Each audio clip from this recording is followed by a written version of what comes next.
Hey everyone, Commander Josh Hawkins here, and welcome back to part 5 of For the Joy of Exploration, the live stream where we go exploring near the core and hopefully find some interesting things, but most of all, we just chill out and have good conversation.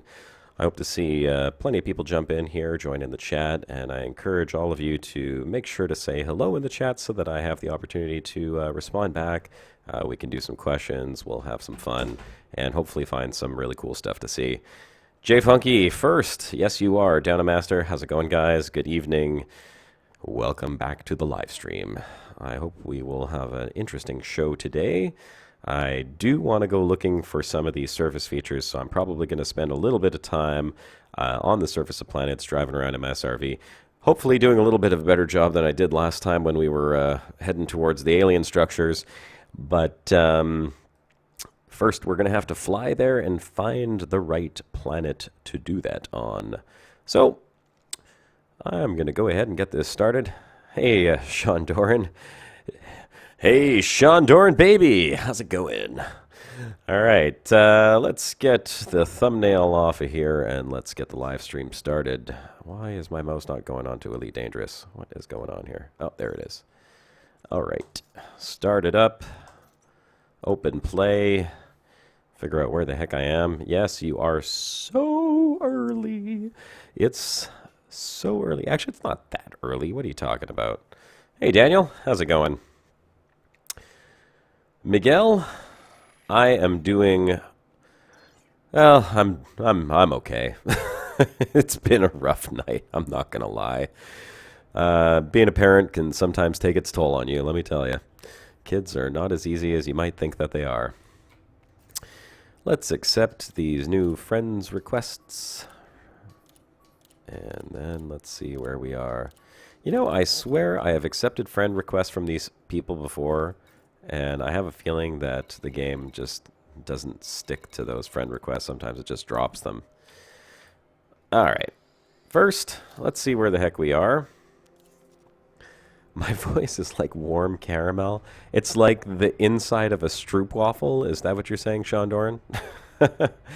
Hey, Cookie Rebel. Hey, Shay. Hey, Andy K. and Doom WZ. And Xdeath. Hey, how's it going, guys? No, this isn't Planet Coaster. What, did you think we were going to play Planet Coaster? Actually, you know what? I wouldn't mind playing Planet Coaster. I almost had trouble saying that. I wouldn't mind playing Planet Coaster. I think that would be kind of fun. Very chill game, for sure, until your passengers are, like, screaming in terror as they fly off of some horrible roller coaster ride that you made for them that leaves them all crippled or dead. Well, we're definitely in the core. That much I can tell you. Oh, did we go to this black hole already? We must have gone to that black hole. I think in the last live stream I went to this black hole. Yes, I did. And then I spotted this giant star down here. That's where we are right now. Hey, Misa T11. And so I guess we should look for another interesting star, something that's going to stand out here. And I'm going to set that as my destination, and then we're just going to start jumping around. I do want to find surface features. That's really the whole point of this live stream. I'm going to find surface features if it kills me. I'm so frustrated by how hard it is to find them. And then I see guys like Xdeath. Thank you, Xdeath, by the way. Great pictures of the, what was it, Silicate vapor. You found the silicate vapor fumerols. I think you posted them in the bro bar, if my memory serves me correct. I jumped in there the other day and I saw some pictures of that stuff, and I was like, damn it! How come everybody else finds them? I saw IsoKicks posted some pictures up on, was it Twitter? I think he posted some pictures of surface features, and Xdeath is finding them, and I'm the only one who cannot seem to find them. Yeah, I thought it was you. You sneaky bastard. You find the aliens, you find the fumerols. Leave some for us, damn you. Leave some for us. Or more specifically for me. I mean, look at all these stars. You know how many planets are going to be around these stars? I got to be able to find at least one planet with surface features and then locate the surface features. All right, I'm going to calm down now. That was my rant. That was my life is unfair rant. Frontier hates me rant. Oh, what's this? You know, these protostar, or these dwarf stars over here with multiple rays coming out of them, these are usually very young, bright stars. They can be interesting. How far is that? 92 light years? That's going to give me 1,000,000 jumps. I wonder how far I should go. Haven't seen any new giant stars around here. If only there was a way to filter just interesting objects. That would be awesome. Looking for something interesting and not finding it. Well, we could go up a little bit. That's always a possibility as well. Oh, there's one. There we go. Let's just... Actually, you know what? Let's set that one as the target right now. And then let's just zoom out a little bit and take another peek around this general area. Ooh, there's a... Ooh! What is this? Okay, there's our second destination. Actually, let's make this our first destination. And we'll set this one as the second destination. Bookmark. And change route to there. This one looks like it could be something interesting. What have we got here?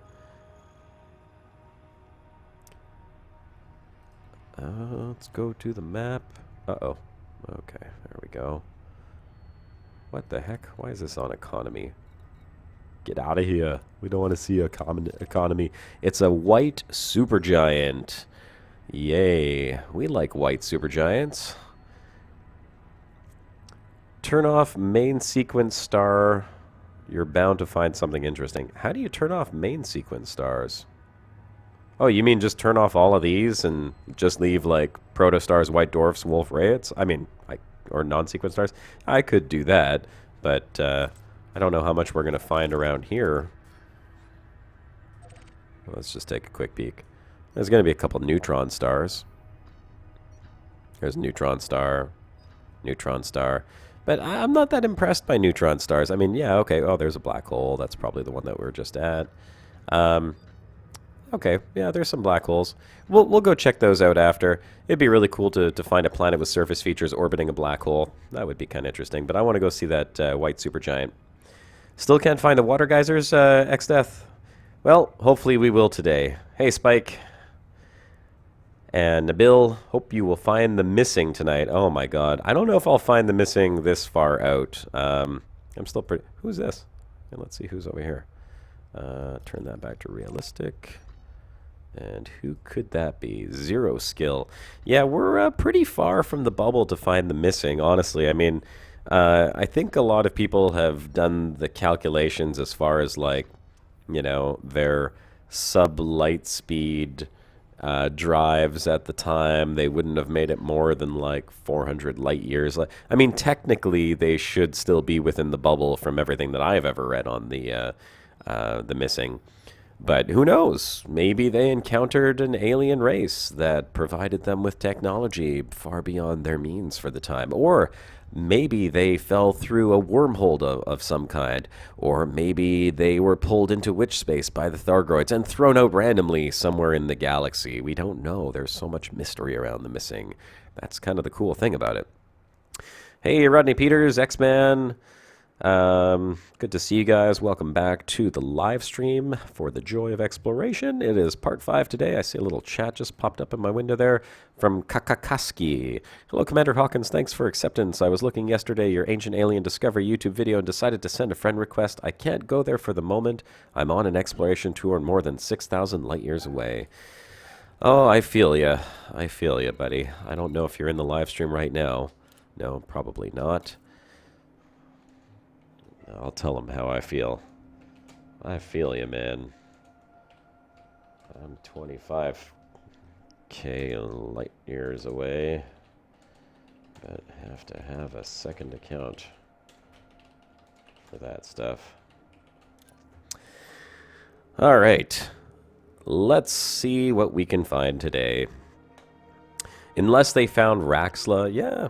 Are wormholes in Elite lore? I don't know if wormholes are in Elite lore, but I mean, wormholes could technically exist in reality, so I mean, I don't see why they wouldn't be in Elite lore. There's no reason not to have them in there. A wormhole is just a fold in space-time, right? Space-time folds like in on itself, and a hole opens and you pass right through and you end up in a different part of space. So, no, you didn't miss it. Ooh, I don't even know. How do you pronounce that? Fault? Jim Raynor, going to continue your palladium mining for Jack Station while you watch the live stream. Awesome. Jerome W., good evening. All right, so we got a destination. It's only 3 jumps away. It's a white supergiant. We're in a supergiant system right now, actually, and we had landed on this planet. Why did I land on this planet? What did it say? Yeah, it said there was silicate magma, but we never found it, unfortunately. So, too bad, so sad. We'll go looking for more somewhere else, and hopefully we'll find it this time. It's really hard to find these things. If I could find a good system on how to find them, or if anyone could find an easy way to find surface features, man, that would be a popular video, hey? If there was like some type of way to narrow down the area where you'd locate the surface features, if there was some system to it, that would be awesome. I would love to be able to make a video and teach people how to do it. But, alas, so far I don't think there is. In fact, it seems to be just pure random chance. Fate. Ah, okay. Thank you. Thank you for correcting that, Fate. And yes, it is a little confusing because I think that's a 1 in your name. And if it is a 1 and it's supposed to represent a T, then it would be like fatty, which is also kind of cool. Fatty. Unless you're a fatty, and then it could be like insulting, which that's obviously not what I'm going for, but I was thinking like fatty, you know? Actually, it's funny. I had 2 friends many years ago who used to call me Fatty. That was my nickname. And no, not because I was fat. There was some other reason which I still probably wouldn't understand, but they called me Fatty. Canyons or craters? Well, you'd think that's where they would be, right? Hey, what the hell? What in the hell? Okay, let's unselect this. Where is my destination? Unlock. And let's get into Super Cruise, because we can't jump to the system when it's obscured by the planet. 4, 3. Canyons, because that is where the crust of the planet is getting thin. Well, yeah, I know, right? That's what you'd think. The crust of the planet's getting thin. There should be friggin' surface features in it. Okay, you know what? Since this planet is supposed to have it, and since we're here already, let's go see if we can find a canyon. Maybe we can. Wow. I'm really accelerating extremely slowly here. This Super Cruise is just so slow. Alright. We'll do what we were doing when we were hunting for aliens. We'll leave it in Super Cruise just like this. I'm going to put it right there, right about there. We'll go... Oh, I forgot to turn on voice attack. Hang on one sec. Let's turn on voice attack, because that's kind of necessary. Very helpful as well. Astra, can you hear me? Affirmative. Awaiting orders. Alright. External camera. Oh, you B. External camera. Why are you not listening to me? External camera. Ah, there we go. I wasn't clicked in. Had the wrong focus. Wrong window focus. 6K light years out on your Sidewinder on your way back. Rodney, were you part of the Small Worlds expedition? Is that why you're 6K out in a sidey? Holy crap. That's a lot of jumping. I have not explored Persephone in Sol, no. Jim Raynor at Jerome. Okay, that's a response.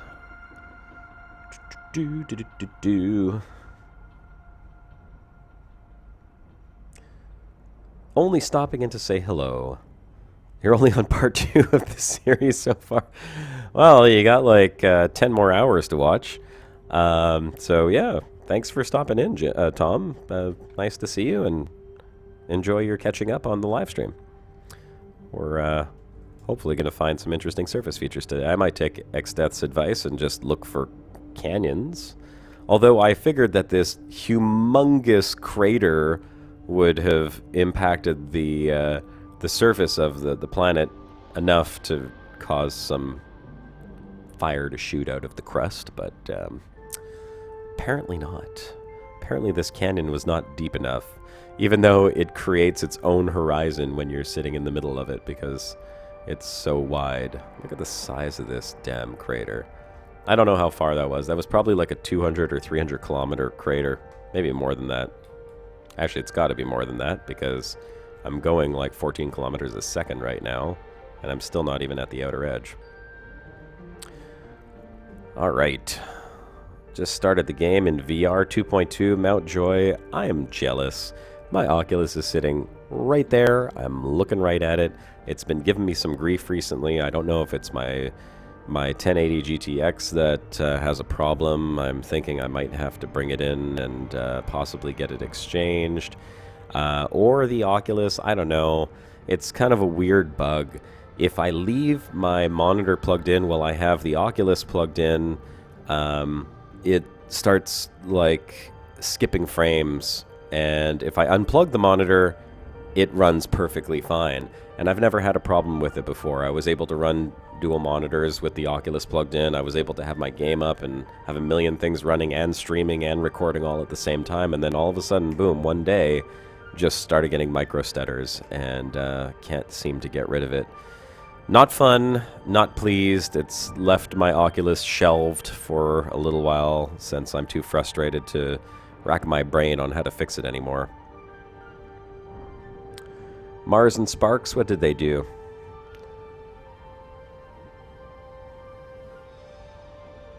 You think they explored Persephone? Was that the comment, Andy K? I know that Mars started doing some live streaming recently. I've seen them pop up during the day while I'm at work and noticed that they're doing a little bit of live streaming, which is cool. I usually pop in there for a little bit, listen while I'm at work, and sneakily put my phone away when anyone seems to walk by because I can't really be watching live streams while I'm sitting in my office.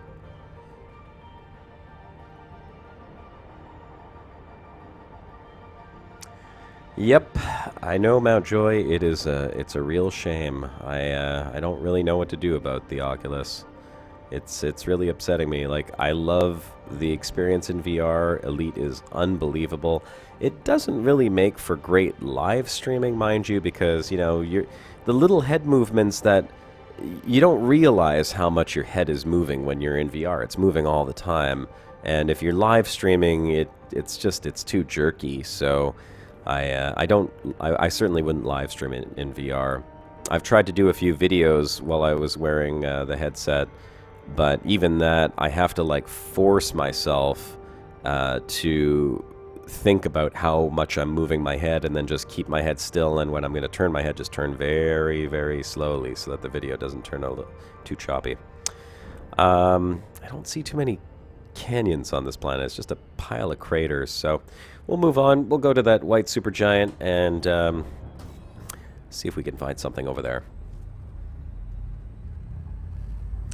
Most of the geysers and lava features you've seen are in valleys. Okay, well, that's what XDeath was saying as well. So we'll look for valleys next time, and that's really going to be the aim of this live stream, is to find some surface features and see if we can maybe find some of these new life forms that I've been hearing about.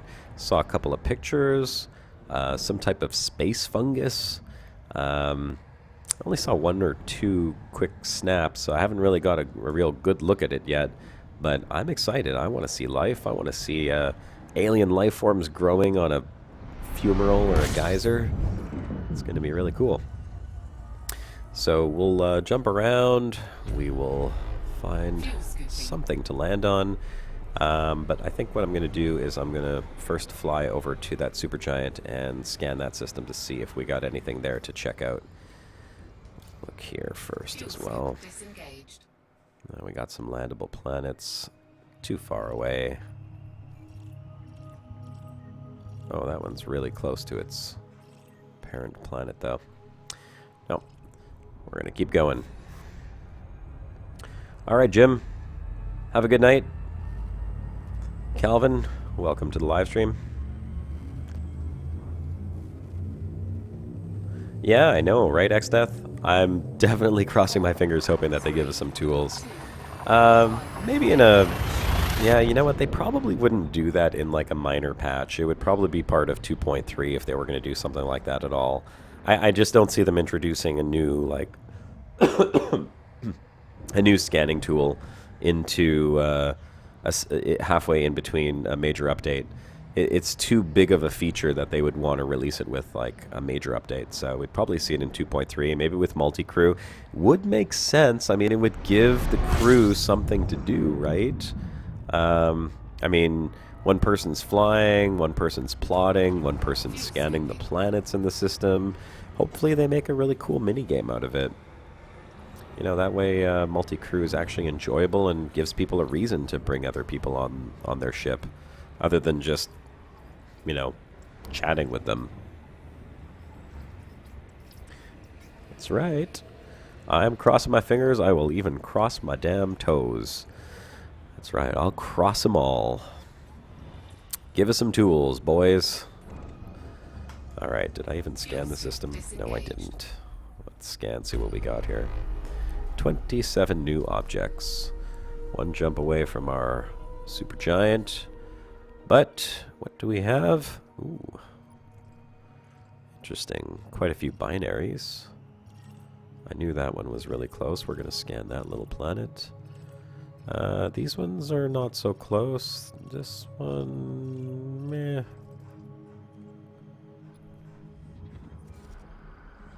Ah, damn it.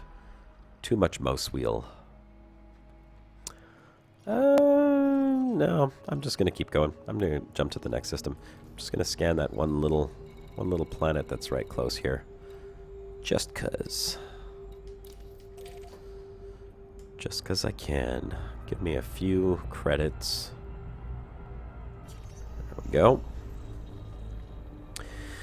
I hope that they don't just have like one tool for it, though. I mean, it would be really cool if there's like an actual station. Obviously, it's going to be something that a single commander can do on their own. So there'd have to be a way for a single commander to be able to access it. But like that's where I think it gets complicated. Is they'd have to try and find a balance. Find a balance between what a single commander can do on their own and what... Or actually, no, maybe they don't. I was thinking that it would have to be something that a single person could do and someone else sitting in the crew could do on their own. But technically, if you have multi-crew and you have someone that's really just doing it as a dedicated, like, science station, for example, you could make it more complicated or more complex, and maybe the multi-crew science station would allow you to narrow down the location even further and make it easier to find. So if you were a single commander, you could still do it, but it won't be as accurate until you have like space legs and you can walk over to your science station. Next waypoint.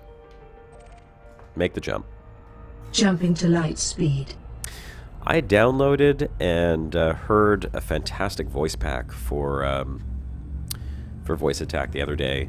I don't know if it was a free one. This guy provided a link to it. He said it was free at one point, and then they stopped offering it as a download, but it was still up in a few places. So the guy gave me a Dropbox link, and I downloaded it.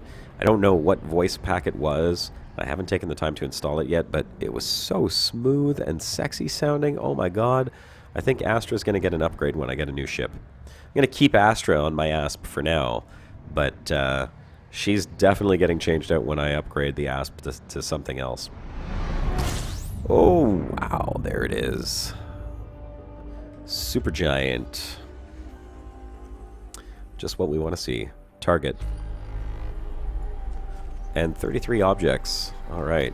Something close? What have we got? Oh, not bad. That's pretty cool. This is a very interesting looking system. We even got a ring world over here that's landable. these are all really close to the parent star, too. These are what? All within a couple thousand light seconds. That's amazing. Alright, well, we'll spend some time exploring this system. If we can't find some surface features on these planets, well, I give up. That's all I have to say. I give up. I give up on Elite. I'm done. I quit. Alright, so let's start with planet number 1. This is the system. This is it, guys. We're finding the surface features. No choice. Too bad you're on the Xbox and have to pay to be online. Yeah, I know, right? Xbox Live, Gold. I mean, it's not bad. I pay for it too. I've got an Xbox One downstairs and I pay for my Live membership. I've been an Xbox Live member for like 5 years. It is too bad that they charge for it, but I mean, I understand. It's a service and you do get some cool stuff with it. And you get free games with it, don't forget. I mean, there's like 3 or 4 free games every single month, so can't complain about that.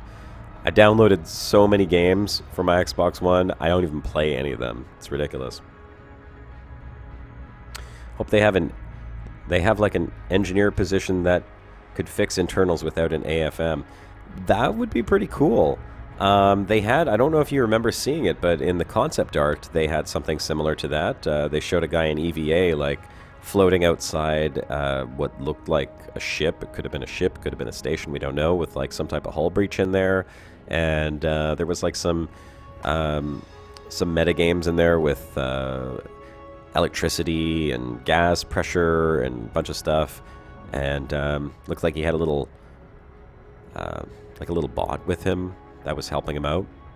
So, yeah, I could see them doing that. Maybe not necessarily a station, but I'd like to see them, like, with EVA being able to do that, where you get out and use a tool to fix it yourself. That'd be really cool. Oh, Shay, really? It takes, like, 30 seconds? Ugh. I guess that's just because you live on the bottom side of the world so far away from everyone. But, I mean, look on the bright side. You don't get winter.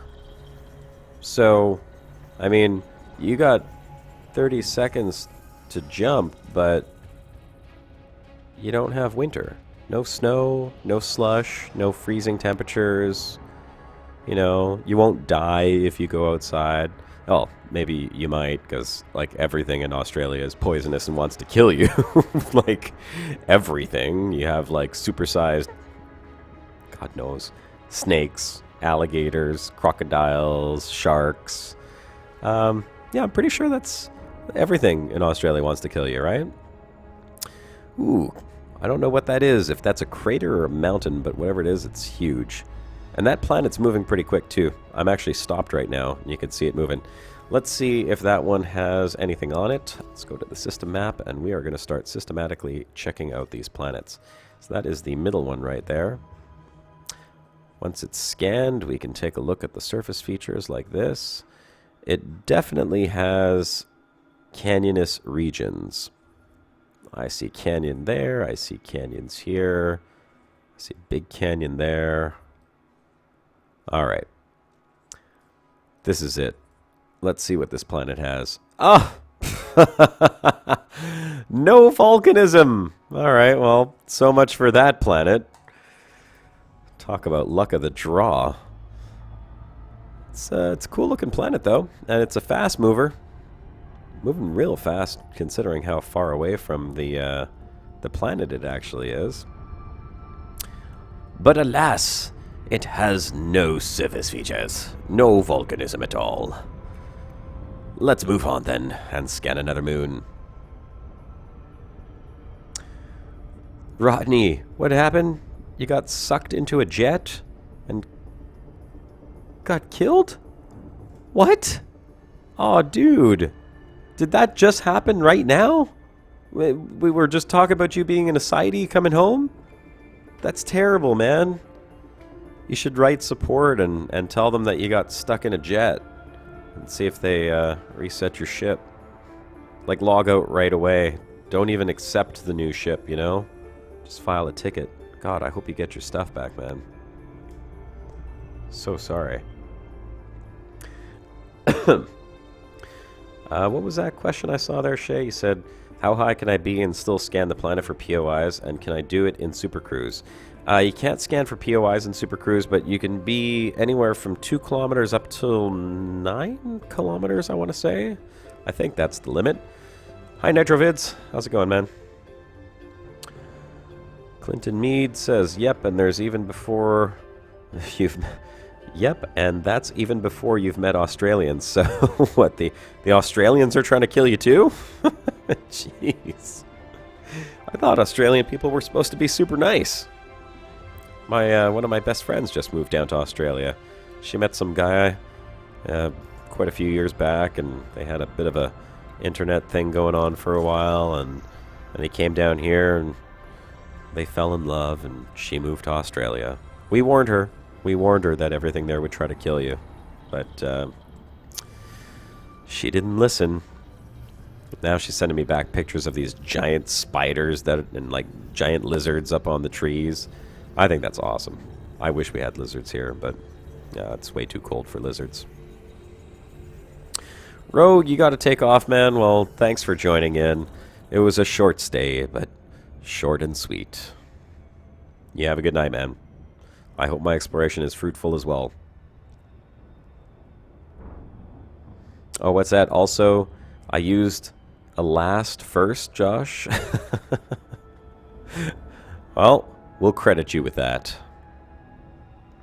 Australians kill you nicely. They're not mean about it. I think they would just kill you with Vegemite.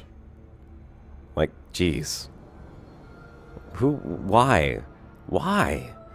That's the only question I have. Why? Vegemite. Why? It doesn't even make sense. Guys, eat that stuff like... You just cake it onto your food, too. It's so gross. Ugh. Why don't you just, like, put a bunch of salt in a glass of water? Why don't you just, like, scoop up some salt water and drink it while you're at it? There we go. Iron magma. 100% metal. Tidally locked. Let's take a look at the surface map. Canyons? Canyons? Canyons? Well, there are some canyons. It kind of looks like canyons. Maybe we'll go and check some of these out. It's a 100% metal planet, though. There. That's where they're going to be. Right there. I feel it. I feel it in my bones.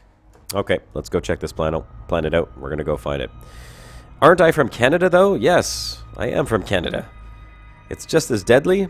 At least in Australia, you've got to avoid the snakes and crocodiles, and if Canada, you go outside, you freeze to death. Oh, it's sad but true, Clinton. I can't tell you how much winter wants to kill you every day. It reminds you of that sometimes when you go outside and you're like, oh, it looks cold out there, and you bundle up and you put on your coat and your boots and your gloves and you get outside and you just take a breath in and your lungs freeze, and then you're in pain and you have ice shards growing in your lungs. It's like icicles from your nose, and your nostrils stick together because it's minus 40 degrees Celsius. Oh, it's awful. It really is. Winter is a real pain in the ass. That's why I'm moving to LA. Oh God, I wish. Or Australia. I might take sharks over winter. You know, I'd be okay with that. At least with sharks you have a choice. You don't have to go into the water. You can choose to stay on land where there are no sharks. In Canada, you can't... Well, at least where I live. In other parts of Canada, it's not winter everywhere. I mean, I lived in British Columbia, and the coldest it got there was like 2 degrees above freezing. I think in 3 years that I was there, it dropped below 0 once, and it snowed like 3 centimeters, and it was gone in a day. So yeah, like parts of BC don't really get winter, and southern Ontario is pretty warm as well. There's a couple of points in southern Ontario where it's quite south, so far south that really there's practically no winter at all. All right, guys, keep your eyes peeled. We're looking for... What are we looking for? Hang on a sec. Stop engines. Stop all thrusters. What was it that this planet had? She has iron magma volcanism.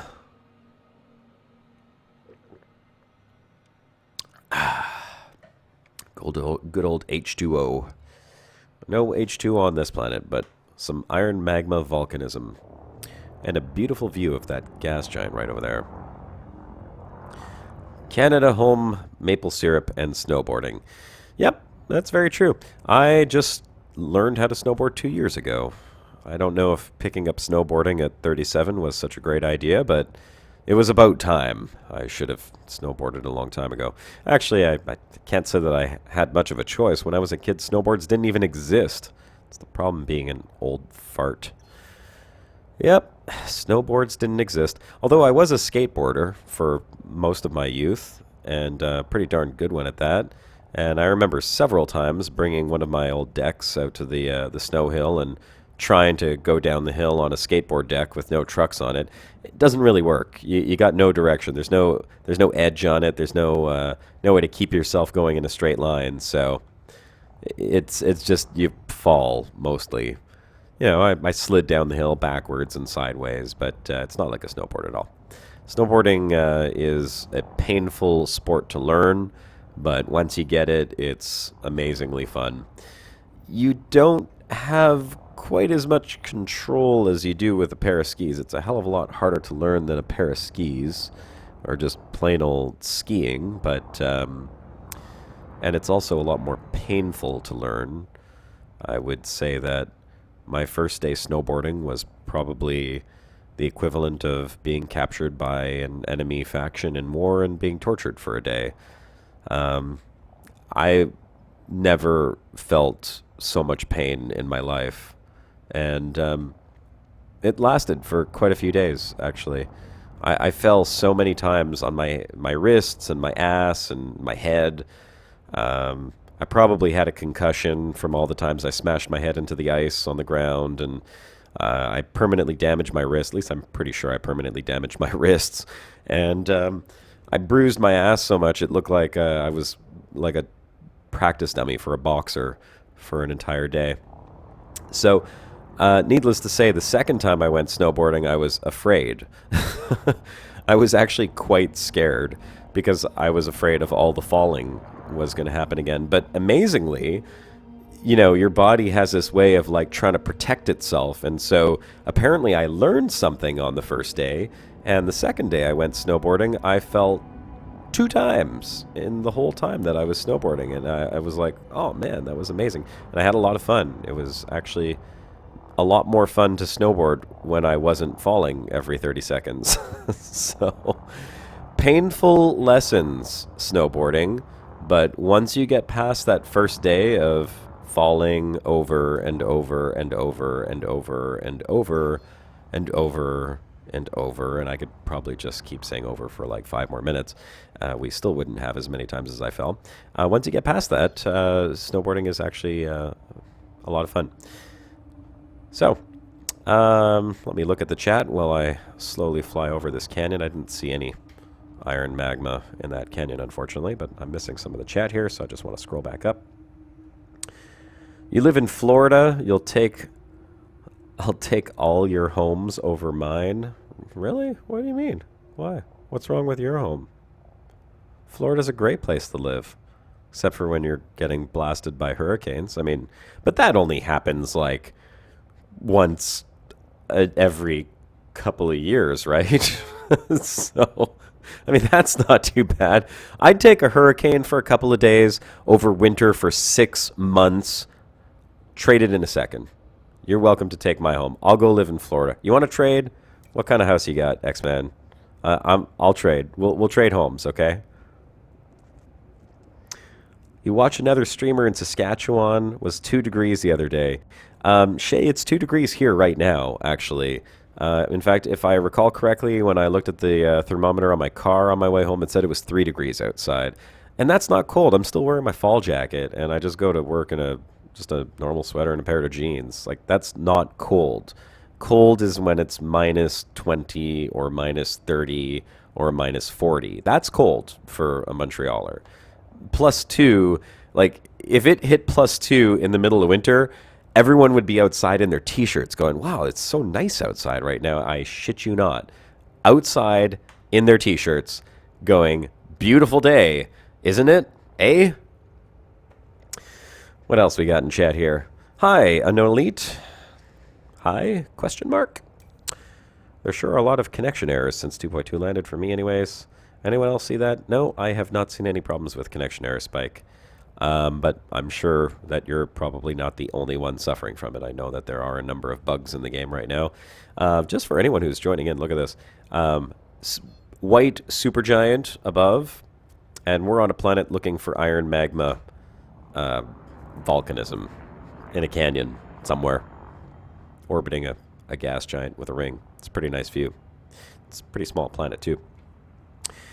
Florida is one of your favorite places in the world. I have not been to Florida, mind you, but I mean, I hear lots of great things about it. I love Dexter, the TV show, which unfortunately isn't on anymore. And, you know, aside from the fact that, you know, the TV show claims that Miami is full of serial killers, which, I mean, I don't know if it is or isn't. I sure hope it isn't. It looks really pretty. You know, it's nice to see a place that's warm all year round. Haha, I was 40 this year. My snowboarding days are gone. It hurts too much. Exactly, Nitrovids. That's exactly what I'm talking about. But I'm stupid, and I just took up snowboarding a couple years ago. I'll be 40 in January, actually. So, yay. I don't feel it. Except for, you know, when I hurt myself snowboarding. That's pretty much it. Or, you know, like when random things happen, like pinching a nerve in my back for no particular reason and having pain shooting down my arm for the past 2 months. Yeah, that's a sign, I guess, that I'm getting older. Other than that, I don't look 40. I feel great. I look great. You know, I could certainly go to the gym and get in better shape like I did a couple years ago, but I'm lazy. I like sitting down.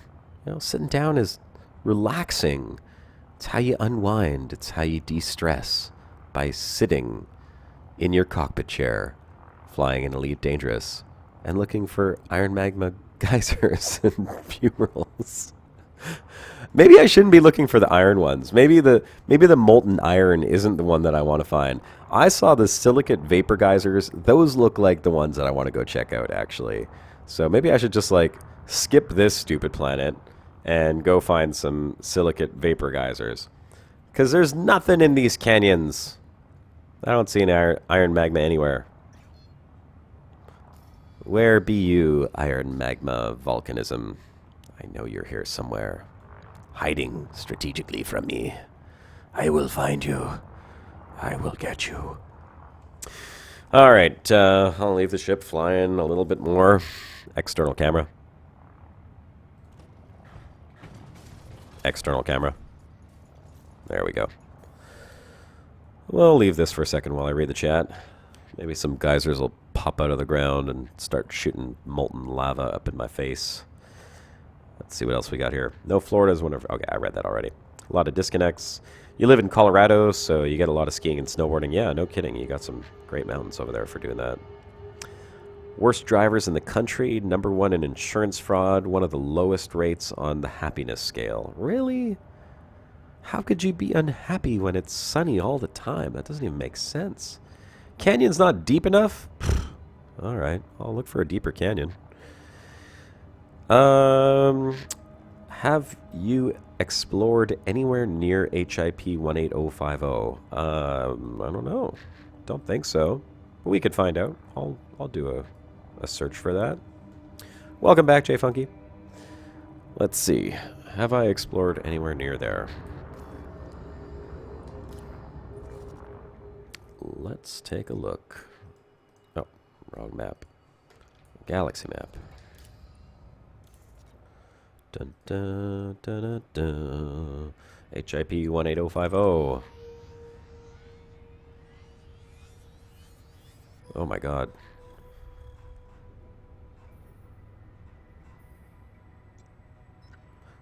Why does that sound familiar? Wait a second. I think I have explored near HIP 18050, just not on this account. Isn't that where the alien ruins are? I think that was a trick question. I feel like that's where the alien ruins were. Hi. Did you try flying upside down to have a better view? Always do that when I'm in my asp. I do fly upside down from time to time, but I find it's a little, like, I don't know, it's disorienting. So instead of flying upside down, I just put my throttle up and I go like this. External camera. External camera. I'll say it twice if I have to. This is how I like to scout for surface features, or anything for that matter. You know, just go to the debug camera and look around while your ship is flying around. You get a much better view. You have no cockpit in the way. You have no glass or interfaces blocking your view. And I don't know how high up we are right now, but I would imagine if there were geysers down there or some type of iron magma, we would see it, right? For those of you who have found these surface features already, please tell me that you can at least see them from a decent distance. Like, how high up am I right now? I'm 3.5 kilometers. Can you see them from 3.5 kilometers up, or do I have to be closer to the ground? Because I don't know. I've just never found them.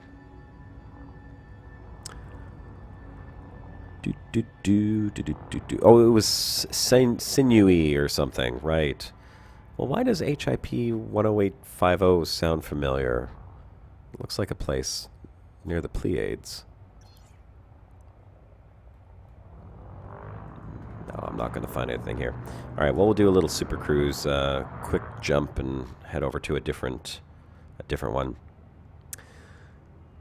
You've been to London and Paris and Texas. I saw someone mention Quebec. I want to scroll up. What was that? Where is it? Okay, here we go. Hi, okay. Well, I must have missed another question. Jerome W., you said Quebec? I'm in Quebec. Montreal for me, London, Ontario for you. Yeah, yep, that's right. We're representing the Canada here. Oh, Canada, eh? Oh, I hope in the next update they will have a ship with huge glass canopy even wider than the Asp, like a large exploration vessel but cutter-sized. Oh, that would be amazing. X-Man, I love you, man. What a great idea. Please pitch that to the Frontier. I hope they pick up on it. Nothing at all like London, England. No, London, Ontario is nothing at all like London, England. London, Ontario is like a small English town in Ontario near Toronto. I don't know if London has anything of particular interest, or if everyone from London would just go to Toronto for interesting things.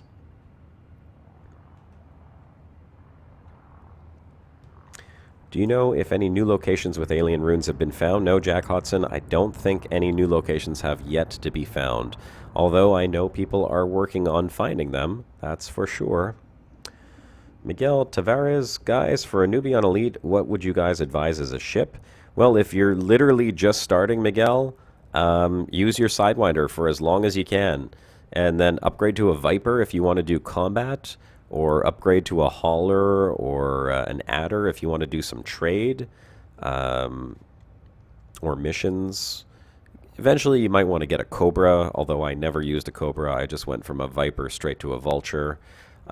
Really depends on what you do. What is it that you're looking to do in the game, Miguel? Let us know in chat, and we'll see if we can answer that for you. Budweiser Gardens in London. I don't know why you'd have a garden named after an American beer. That doesn't even make any sense. It's Canada, XDeath. Why we have a garden named Budweiser?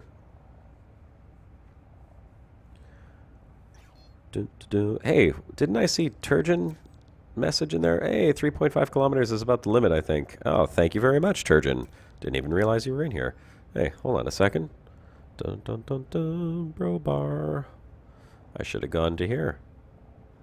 You're welcome to join me in chat if you'd like to, Turgeon. I'm in the live So feel free to jump on in and say hello to everyone in the stream. Unless you just feel like moderating. Dropping the ban hammer on all these scandalous people.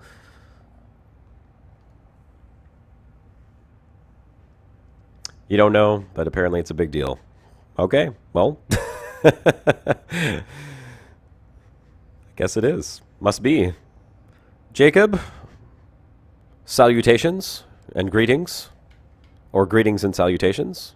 In whatever order you prefer. Alright, I'm going to jump back to Super Cruise and see... Oh, yes, I know. I know. Let's go to Super Cruise and do a quick flyover, look for another canyon. You guys are saying those canyons aren't deep enough.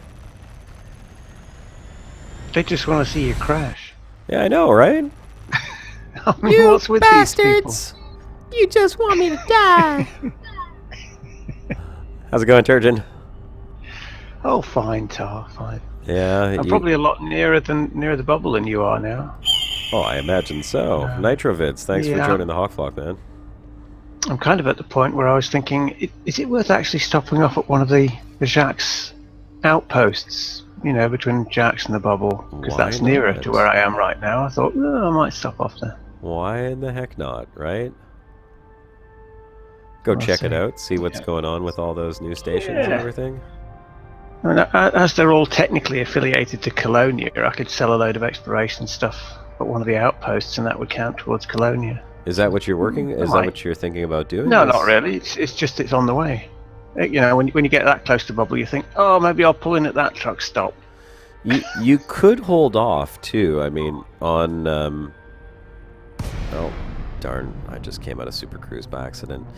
You could hold off on selling and just wait until another CG pops up where they ask for exploration data. You know, because then you make a heck of a lot more money off of it. Oh, and I'm not actually that worried about the amount I've got like 10 months data there. That's what I'm saying. The amount of money isn't going to be, you know, it's going to be a lot regardless one way or the other, isn't it? That's what I'm saying. I mean, you'll make some money off of it. You'll probably make what, maybe 100 million. If you're, I'll make if you're lucky. The rank I've got. Yeah. What rank are you at right now? What's your exploration rank? What's the one just before Elite? Oh, heck if I know. Pioneer? I can't remember. You know, I'm halfway up. It's 50-something%. So I only need like 50-odd million, I think. And I've got way more than that. Well, here's some more canyons over here. Let's go see if these ones are deep enough. Like Shay says in chat there, 10 months of data, 3 weeks of selling. Yeah. I'm actually looking forward to that. I remember watching that guy live streaming his selling his data. It was like 5 hours of live streaming to sell all the data. And he made quite a bit too. He made like 500 million credits. But that guy, what was he doing? He was jumping only on economical for like 10 months or something. Like something just ridiculous nuts like that.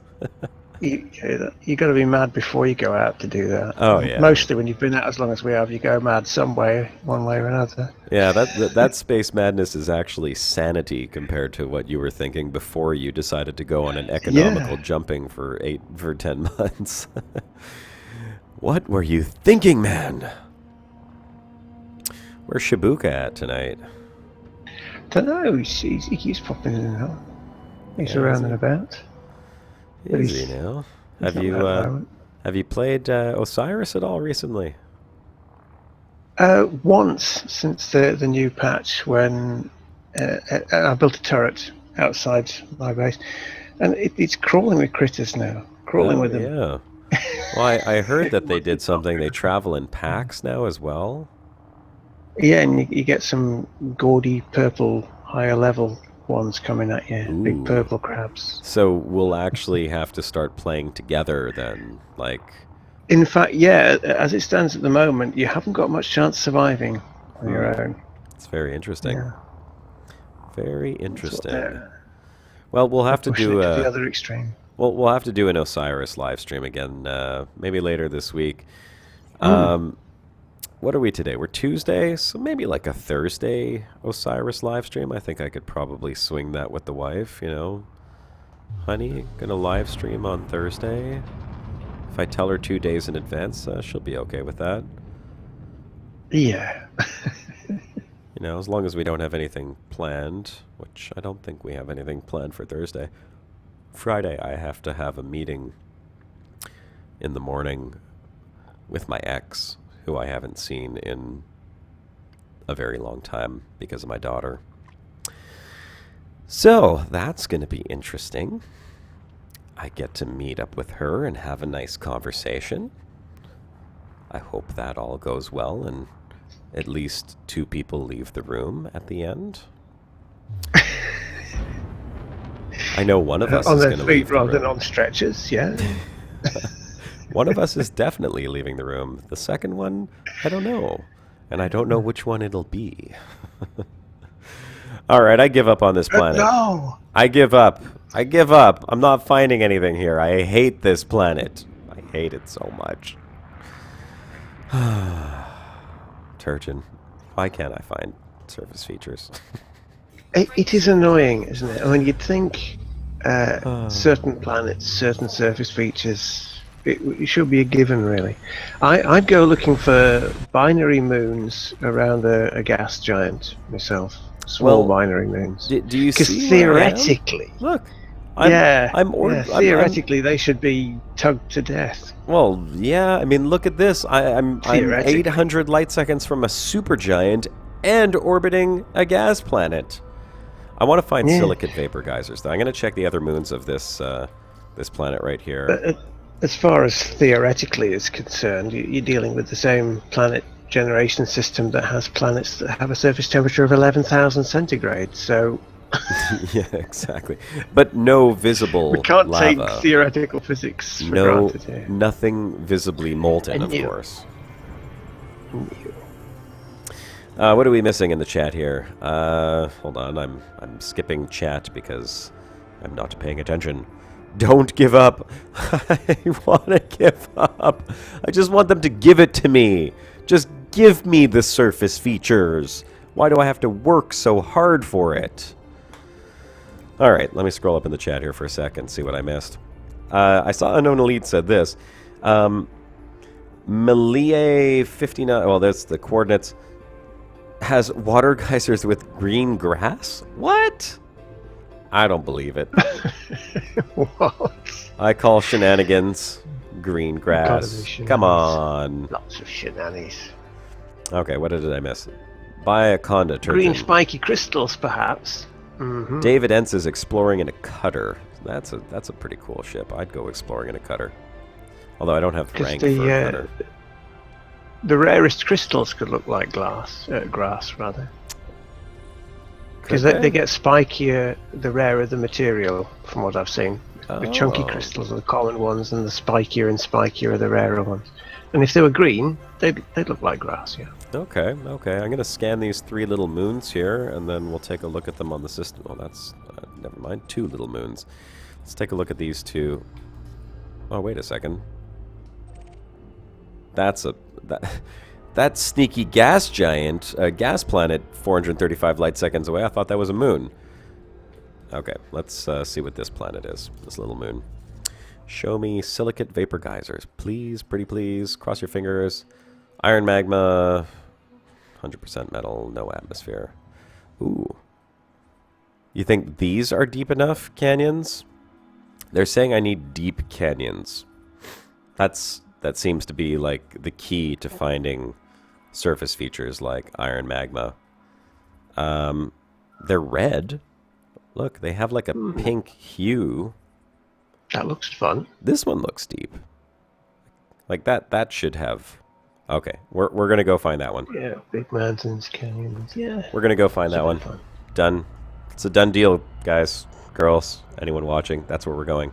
Nitrovids is asking, what is Colonia? Colonia is the new bubble that formed around Jack Station. Around 25,000. Find the link if I can. Yeah, it's about 25,000 light years from the original inhabited bubble. There's the planet, and there goes the planet. Let's swing back around here. Let's see if we can find one of those deep canyons. We'll check the chat a little bit more, see what else people are saying in here. Saw the yellow marker. Okay, I'm not sure what the yellow marker is. I'm guessing that's probably the CG he's referring to.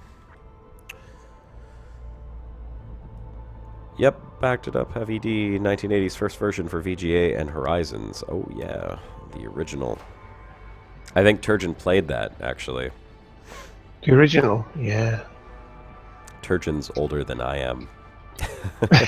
Yes, I'm very old, sir. Oh, here's another little fast-moving moon. Look at that one going blazing past. I'm stationary right now. Here we are. Look, I'll prove it.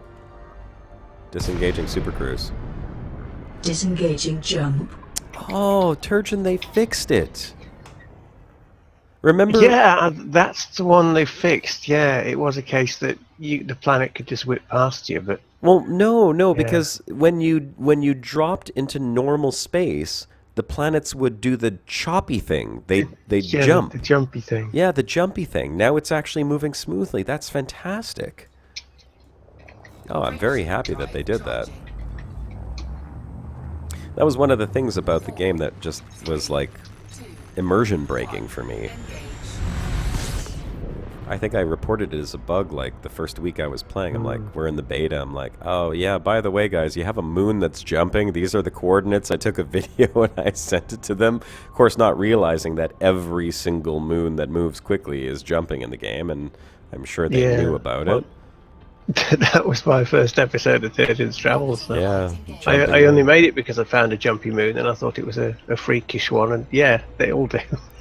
Okay, chat people. Or did. I don't know if they still jump, though. Chat people. I'll have to check. I need recommendations here.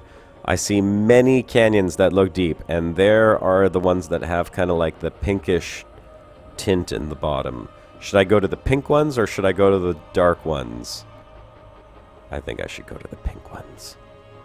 What do you think?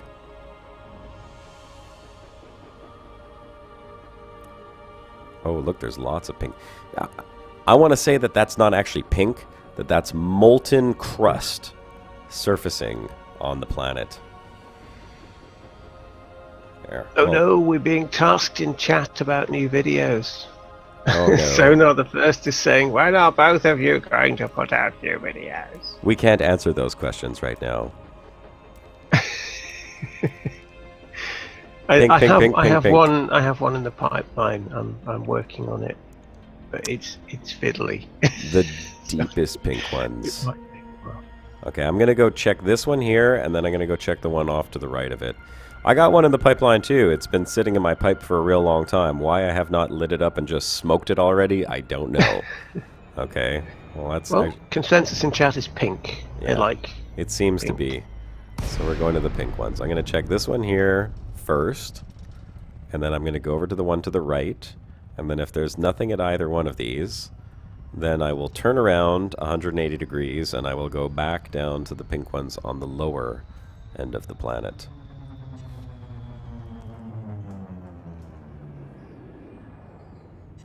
It's too bad that, I mean, really, we should have scanners for this stuff. I know, like a thermal signature or something. You want that wireframe map that's in false color with temperature. Right? Yeah, that would work. Just give us a hint. Throw me a freaking bone here. Jeez. Pink, pink, pink, pink, pink, pink, pink. Crust. I love that one. Crust. Crust. Well, I see nothing. You know, the only thing that concerns me is that there could very well be geysers there, right where I just flew over at a nice low altitude of less than 500 meters, but maybe I just don't see them because, I don't know, the server gods hate my instance. Because I remember when I was flying around originally with Isokix, and he brought me to the surface features which we wanted to show in the live stream. He was sitting right at them, and I saw him, but I saw no surface features. So, could be the case. Could just be constantly screwed. Probes would be awesome, says Zoner the First. Yes, I agree. And welcome to the live stream, Cylon HD. How's it going, bud? Or as they say about the journal there. There was mention of the journal in 2.2. Any ideas what this is or if it's there at all? No, I haven't got a clue. Yeah, neither do What do you mean by that? I know that there was a lot of talk about what the journal would provide and the different things that it would give you information on. And I know that there is that information available now in some type of data format for people who are developing tools and stuff. I know Dr. Kai has been putting out a couple of tools. I saw something in his, what was it, in the Explorers, something on Discord saying that he had, oh, thanks for joining the Hawkflock, Relind12. He had done something where you could now import or export and then re-import into the game all the systems that you visited, and he was saying that all of the systems he visited now show up as a blue dot in the galaxy map. So I don't know what exactly he did, but that information is there. I mean, it's available, and people are using it. But I thought when they said journals, it was going to be like some type of journal that we could all have access to and just like look at, you know? No, it seems to be Frontier's classic local storage answer. Has anyone collected all the lootable items from the alien sites, says Nitrovid? Yes, we did the other day. Yeah. Actually. We were playing with them for a while. Yeah, we played football with the orb for a bit, yeah. That's the respect we have for ancient ruins. I think I was the first person to blow up one of the orbs, actually. You shot it. Well, it had to be done. Of course. For science, man. Yeah. You got some lumps on the rocks there. That's interesting. Yeah, but they're not, they're not iron magma. Rocks. Rocks. Yeah. That's it. They're just rocks. I'm not seeing any type of surface activity here. All right.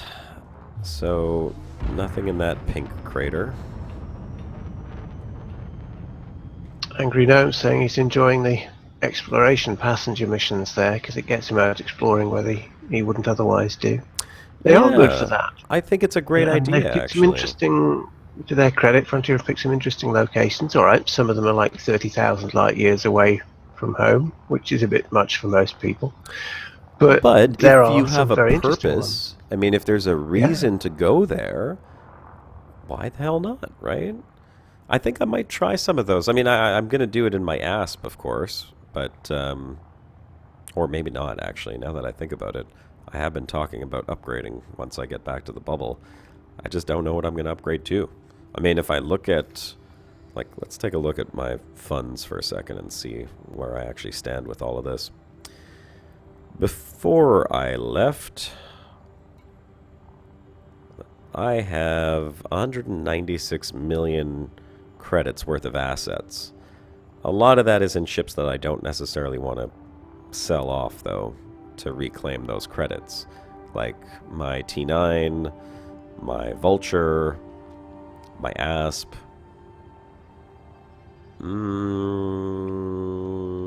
I could liquidate everything else. But the T9 is probably worth 100 million credits by itself. And my Vulture is probably worth about 30 or 40 million credits. So I'd have to get rid of the T9 if I want to buy an Anaconda, which is really the most logical choice for exploration, right? Jump range. Yeah, it is. Cylon, what's that? Josh, I think you mentioned you used Shadowplay in the past. Does it pick up Astra at all? I'm thinking about getting voice attack. Yeah, it does. And there's no way to disable that. You can disable it picking up your microphone, but you can only... If you disable it picking up game sounds, it will disable picking up all game sounds, including voice attack. If you don't want Astra to be picked up and you're recording Elite Dangerous, unfortunately, I don't know of any way to do that. Unless maybe, I mean, like, there's a possibility. I have 2 sound cards, so I haven't actually tried this, but maybe if you set the output device for Astra to be your second sound card and plug your headphones in there, maybe, possibly, that could work. I don't know. Might have to take some testing. Frame shift drive Test it out. charging. See what happens. You never know. 4, That's the thing you talk to and respond to commands given voice attacks. Oh my god, getting it. Yes, you are getting it, Miguel. That's the way it works. And voice attack is awesome. Honestly, I couldn't possibly think about playing this game without it. Alright, we gotta find another pink canyon to go explore. I'm pretty sure they were down this way. Let's go see. External camera.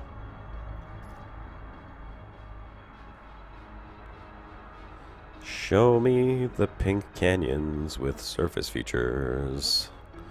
I want to find them so very badly.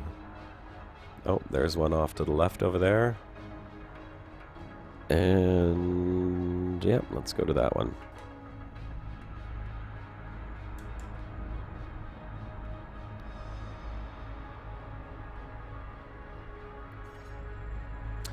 Of course, it will be a too shallow of a descent, but that's okay. So we're going to do a little loop-de-loop here and fly down there. Miguel, you are amazed. What was he amazed by? Does voice attack need a button press to activate, or does it just listen to your mic all the time? Well, I can show you, actually. Here. Stop engines. Cutting engines, stop here. I have voice attack right here. There you go. Now you can see my voice attack window, and you'll see what it actually does. So, as I'm talking, voice attack is listening to everything I'm saying, and it's pretty good at picking up the actual words, as you can see here, and it's pretty good at picking up the actual words. It's kind of funny when you make gibberish sounds. I was ample to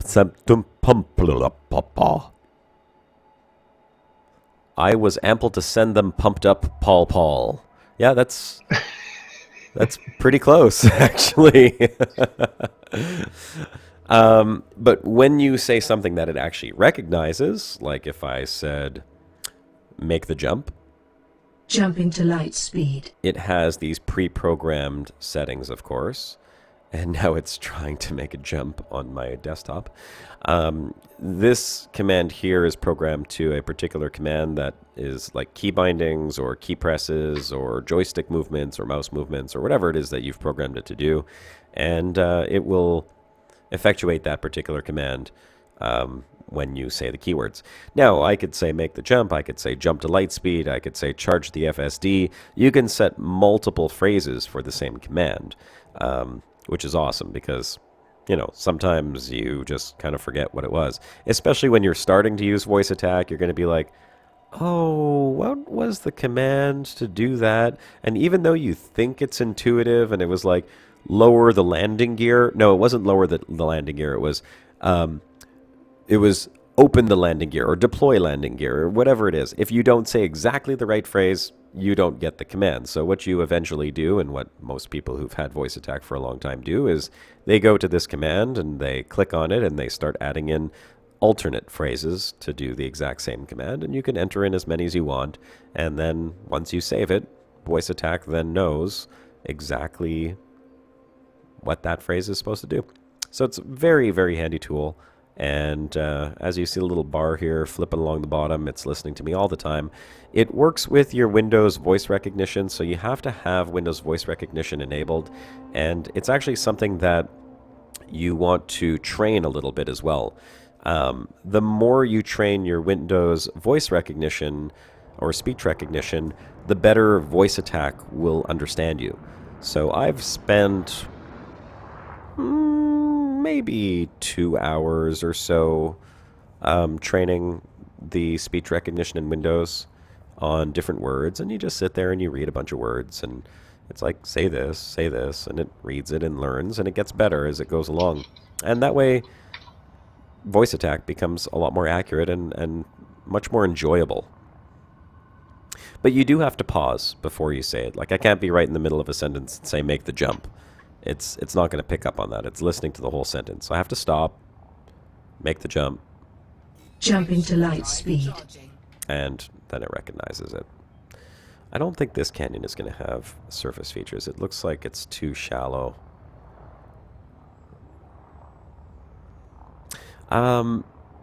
What was it? Someone said that when you land, it shows you where you are on the planet. Or is that just if you're Oh like... yeah, it does. Do you have to land for that, or can you... No, actually, if you're out of glide, if you stop your ship and pop to the surface map, you should be there as a little blue dot on it somewhere. Yes, awesome. So I wanna actually, go I have to say, down I'm actually there. rather fond of how they've got it implemented at the moment. I thought I wasn't going to like it. I was grumble. But the advanced discovery scanner does actually show you the correct surface details of the bodies without detail scanning them. They're just very, very small. So you have to get your nose right up to the monitor and look, but the details are correct. So that's enough of a tease to make you go, is that one worth going to have a look at? It's just enough, you know, and then when you get there you do a detail scan and then you see the full thing up close. But it's not like it's showing you a guess. It is the actual correct detailed surface map, just using the advanced discovery scanner, but it's very, very small. Well, if I'm So it's not following bad. that It's not surface bad. map correctly, I think if I go down this way, I should come across... Was that it right there? Or was that the one that I looked at before? You know, I really wish that they would have, like, proper cartographic points. I think I'm going the wrong direction. 360 would be, like, north, right? And 0 would yeah, be south? yeah, 0 should be. Or 180 would be south? Should be. Should be, right? Oh, okay, there it is. That's where I want to go. Right over there.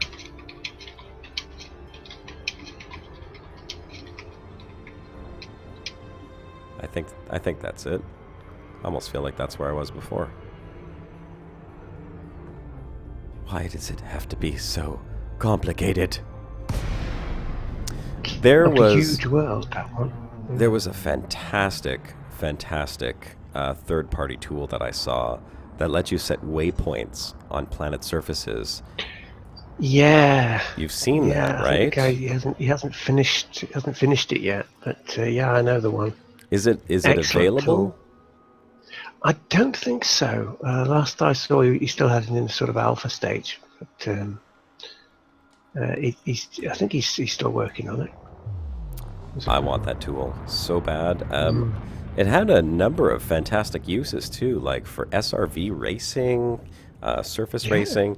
Oh, you know what? Someone suggested, and I think this was a great idea actually. I think we're going to do this on the next broadcast. Someone suggested a canyon jumping contest. Ah, Daddy like. Ooh, that sounds like fun. So I think we're going to have to do that on the broadcast this weekend. I think we're going to have to find a really good place for it, a really awesome canyon, and get a bunch of people jumping over that canyon. Or trying to. If we could find a good canyon that has like different distances as you progress down the canyon, we can have like different stages of the contest, you know? So like start with the lower and see how many people make it across. If you fail, you fall down. Well, you don't get to go to the second stage of the contest.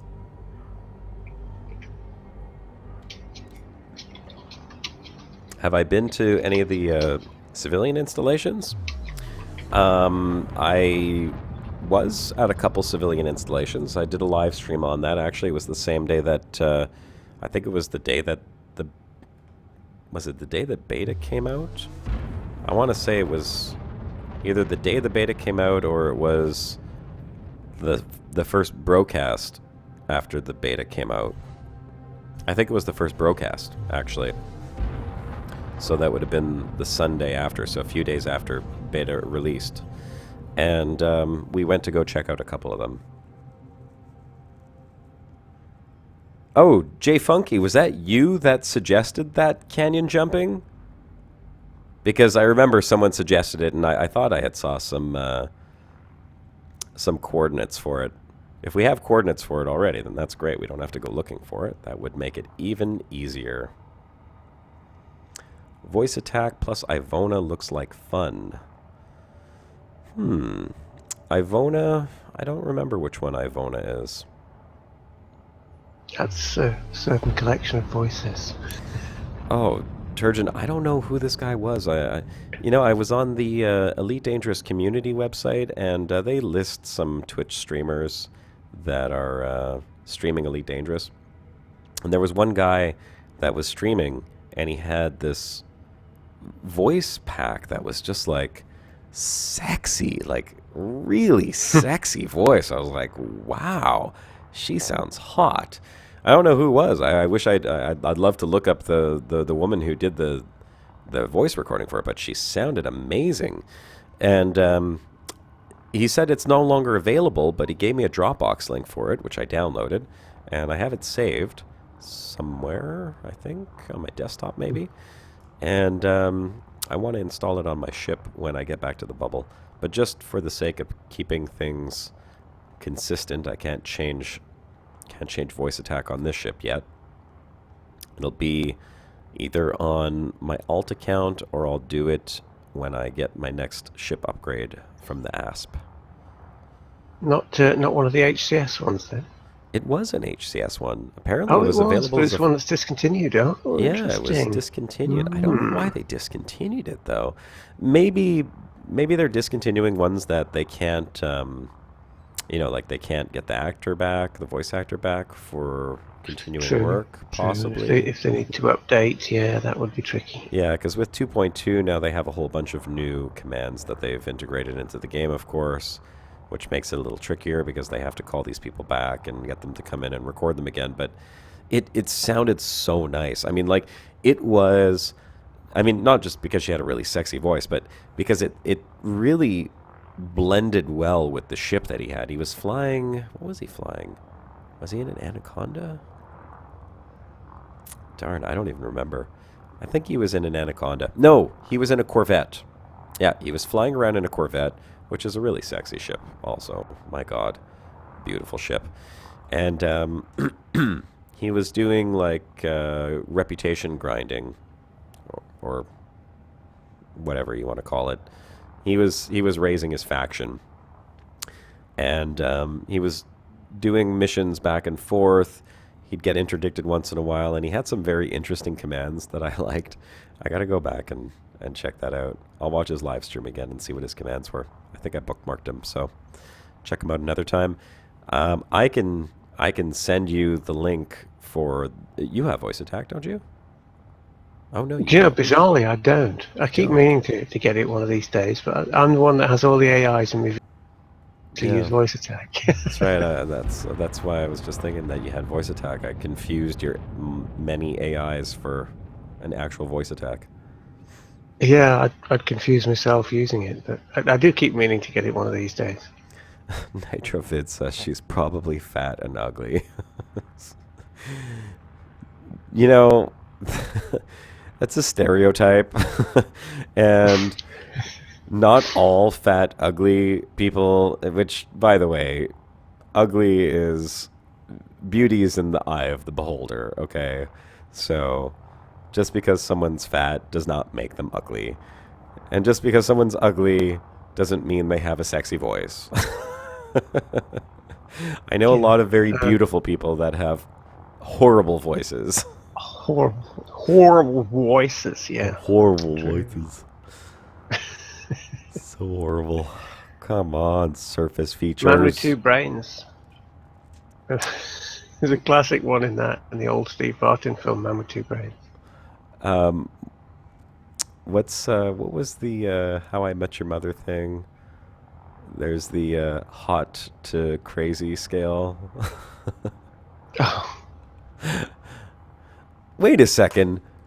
This looks exactly like the crater that I was in before. probably it is. It is It the is. same crater. How in the hell It's a is it very the same small world. crater? Look, I recognize those dots on the peak How right rare there. is that we're actually able to go, hey, I've been here before. I recognise those little blips there on the side of that rock, yeah? That's impossible. I super cruised away and descended at another part of the planet. I have never seen that happen before. You go to a different part of the planet and you come back, and it's exactly the same part. You have And you entered recognise the it. Twilight I've never Zone. seen that before. I totally recognize. I'm like, wait a second. That looks... Okay, so We look. know that little So hill. this is not where I was before. I wasn't in this exact same spot. I was like up here somewhere. That's trippy. What in the hell is going on? Oh my god. Okay. Okay. This world will not let you go. X-Man saying you should get your wife to record a voice attack. Are you talking about my wife or Turgeon's girlfriend? Because Turgeon's girlfriend's got a pretty sexy voice. On which episode was it? 20? I can't remember. I've lost track of which episode it was. 23. Yeah. No, 24. Yeah. And quite a fantastic voice actor too, I gotta say. Yeah, she's quite fun. She did a great job. I think I'm gonna give up on this planet and maybe move on to one that has deeper canyons. Maybe I thought like pink canyons. How can you go wrong, right? But apparently, I can't even find a different canyon. I just keep flying back to the same canyon. There's no reason why I can't just double-click here, mark a waypoint, and then be able to fly there. Because looking at this surface map, like, there's no way for me to know. Where is that? Is that north? Is that south? I mean, I'm assuming it's north. Okay, wait. This little blue line is the South Pole. That's the North Pole. So if I wanted to go there... I would have to go northwest. If that's 360 degrees, that would be like 270 or something, I'm guessing. Let's try. Let's get back up here. We'll go about 285. Try to move away from this canyon. If we keep coming back here, it's like a Stephen King novel or something, you know? Just, oh no, it's the same crater again! I can never leave the planet. Every planet I jump to is the same. You know, I don't remember which movie that was. I want to say it was a Stephen King movie, but it could have been like Clive Barker? Could be Clive Barker. Clive I Barker don't know. does horror movies as They well. all dabble in these can't leave. There was a stories. movie I watched, and I can't remember it. Maybe someone else has seen it and can help me figure out what the name of it was. So this guy drives into a town, and he gets into the town, and he's like a writer. I want to say he's a writer. And he gets into the town, and he's staying in some little hotel, and then weird things start happening in the town, and there's like, I remember there's like a crazy old woman who chops up her husband with an axe, and then there's like a wall that has all these pamphlets on it as he's pulling the pamphlets off the wall, and there's like something underneath the pamphlets that means something. And then there's another part where he's trying to leave the town, and as he's trying to drive out of the town at nighttime on the only road that comes out of the town, he keeps coming back to the entrance of the town even though he's leaving it.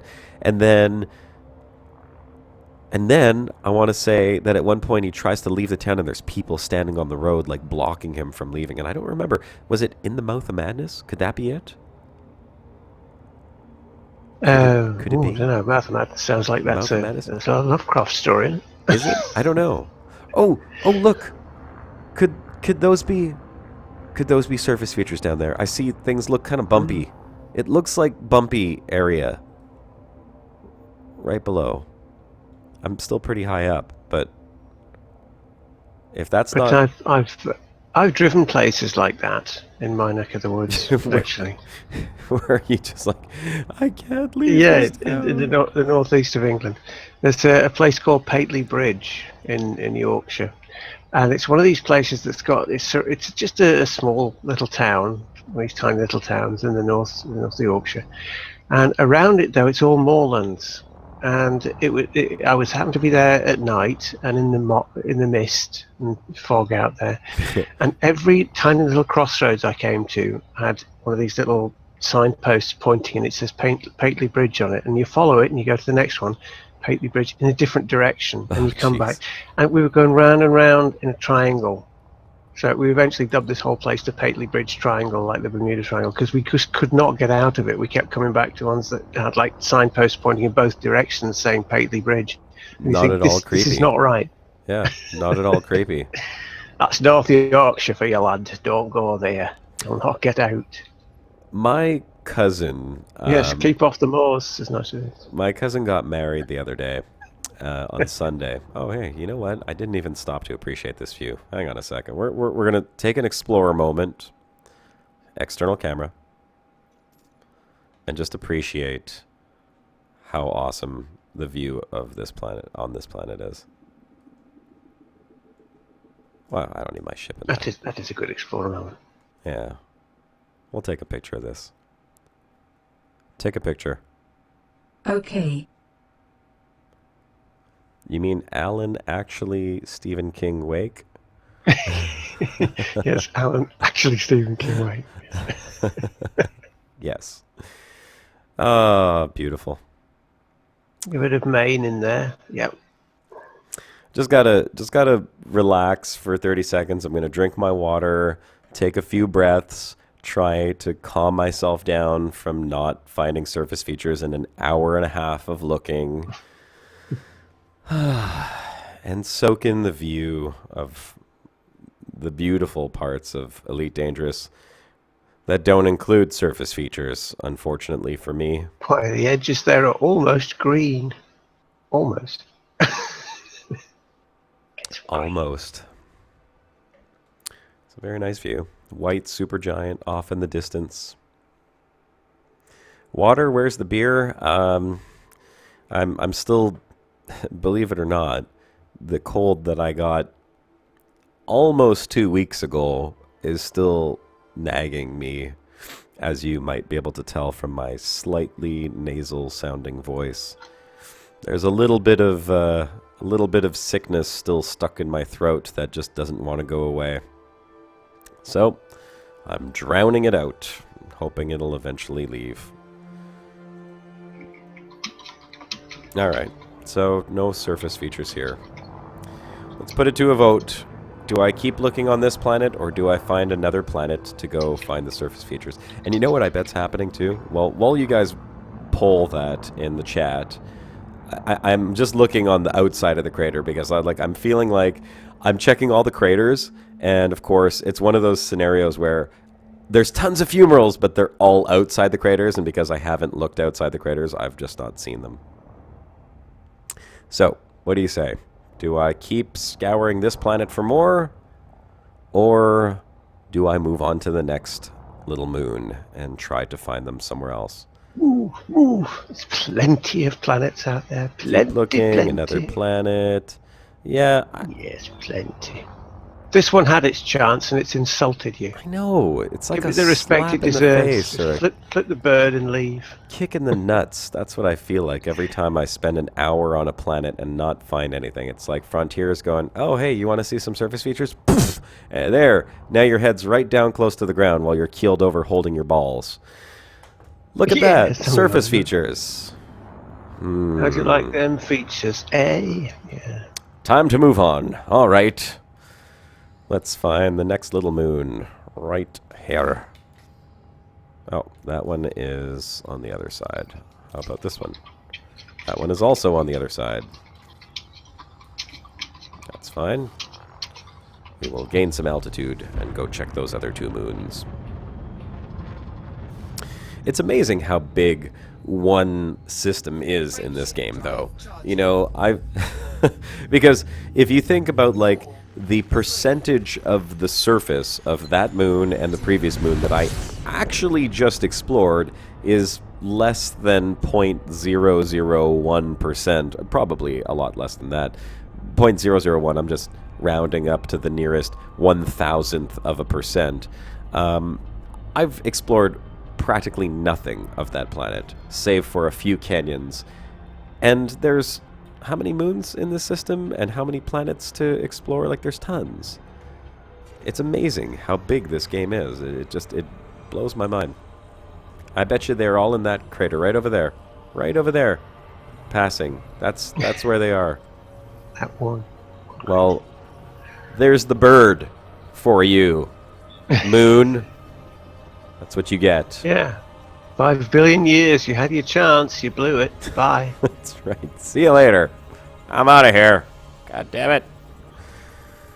All right. Let's see. We'll check the system map for what this thing has, because we don't have a console that we can just look at without going to a system map. No volcanism. Hey, what do you know? Let's go to a different planet altogether. Let's go to this moon. Oops. Nope. Arrgh. There's a spinny one. Should we go to the spinny one? Or should we go to the tidally locked one?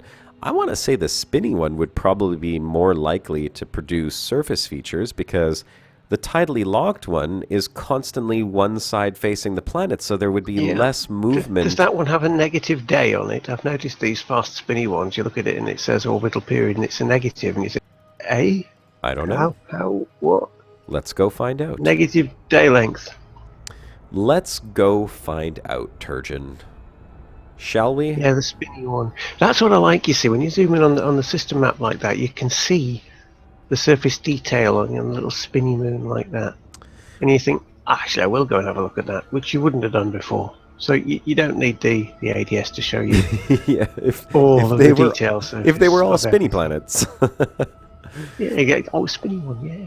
I need to find a teenage planet with a lot of pimples. No. I don't want pimples. I want geysers. Oh, actually, that would be kind of like the pimples, I suppose. But what, pizza face IO? Yeah, exactly. Teenage pizza face IO.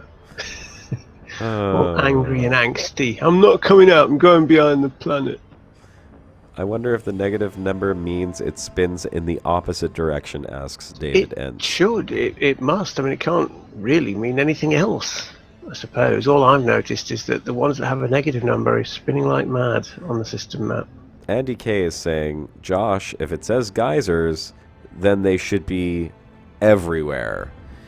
David Braben did make a statement, and I think now I'm more clear on what his statement referred to in one of the beta 2.2 interviews when he first started talking about surface features. And I remember because I watched that and I immediately made a post on Reddit saying, surface features confirmed, David Braben says so, and got a lot of upvotes. But he said that from their calculations, these are abundant. They are a lot more abundant than they first thought. Now, when he said that, I assumed the planets would be littered with them. I think what he now meant was that there would be many planets with them, but not necessarily littered across the planets themselves. And that seems to be the problem that I'm having in finding them, is that these planets are huge. And it's like a needle in a haystack just finding the surface features on even a small moon. It's ridiculous. Doing the same thing over and over again. So yeah, searching for surface features. Yep. The definition of insanity. And you know what? It would be really cool if they changed the exploration model so that the more planets in a system you scan, the more value that particular system would have. So like you got a multiplier if you scanned a certain bonus number of planets. I like that. Scan the third one and it says it's almost saying ×3. You get a bonus. Yeah, well, it would make sense, right? I mean, we don't That'd be cool. we don't get we don't get any bonus for distance flown, right? You get bonus for distance driven in an SRV. You get exploration rank for it, but you get 0 bonus for flying to the other side of the galaxy and back, whether you scan or not.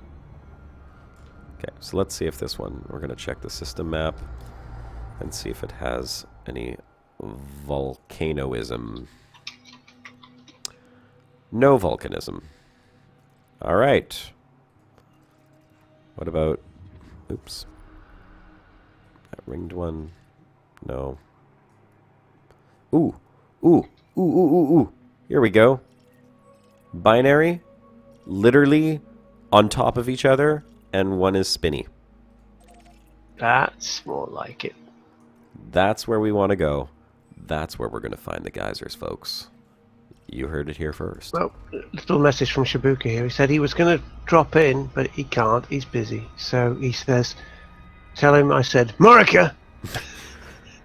Murica! There. I just did it for Shibuka. Murica! Your special vocal fry. That's right.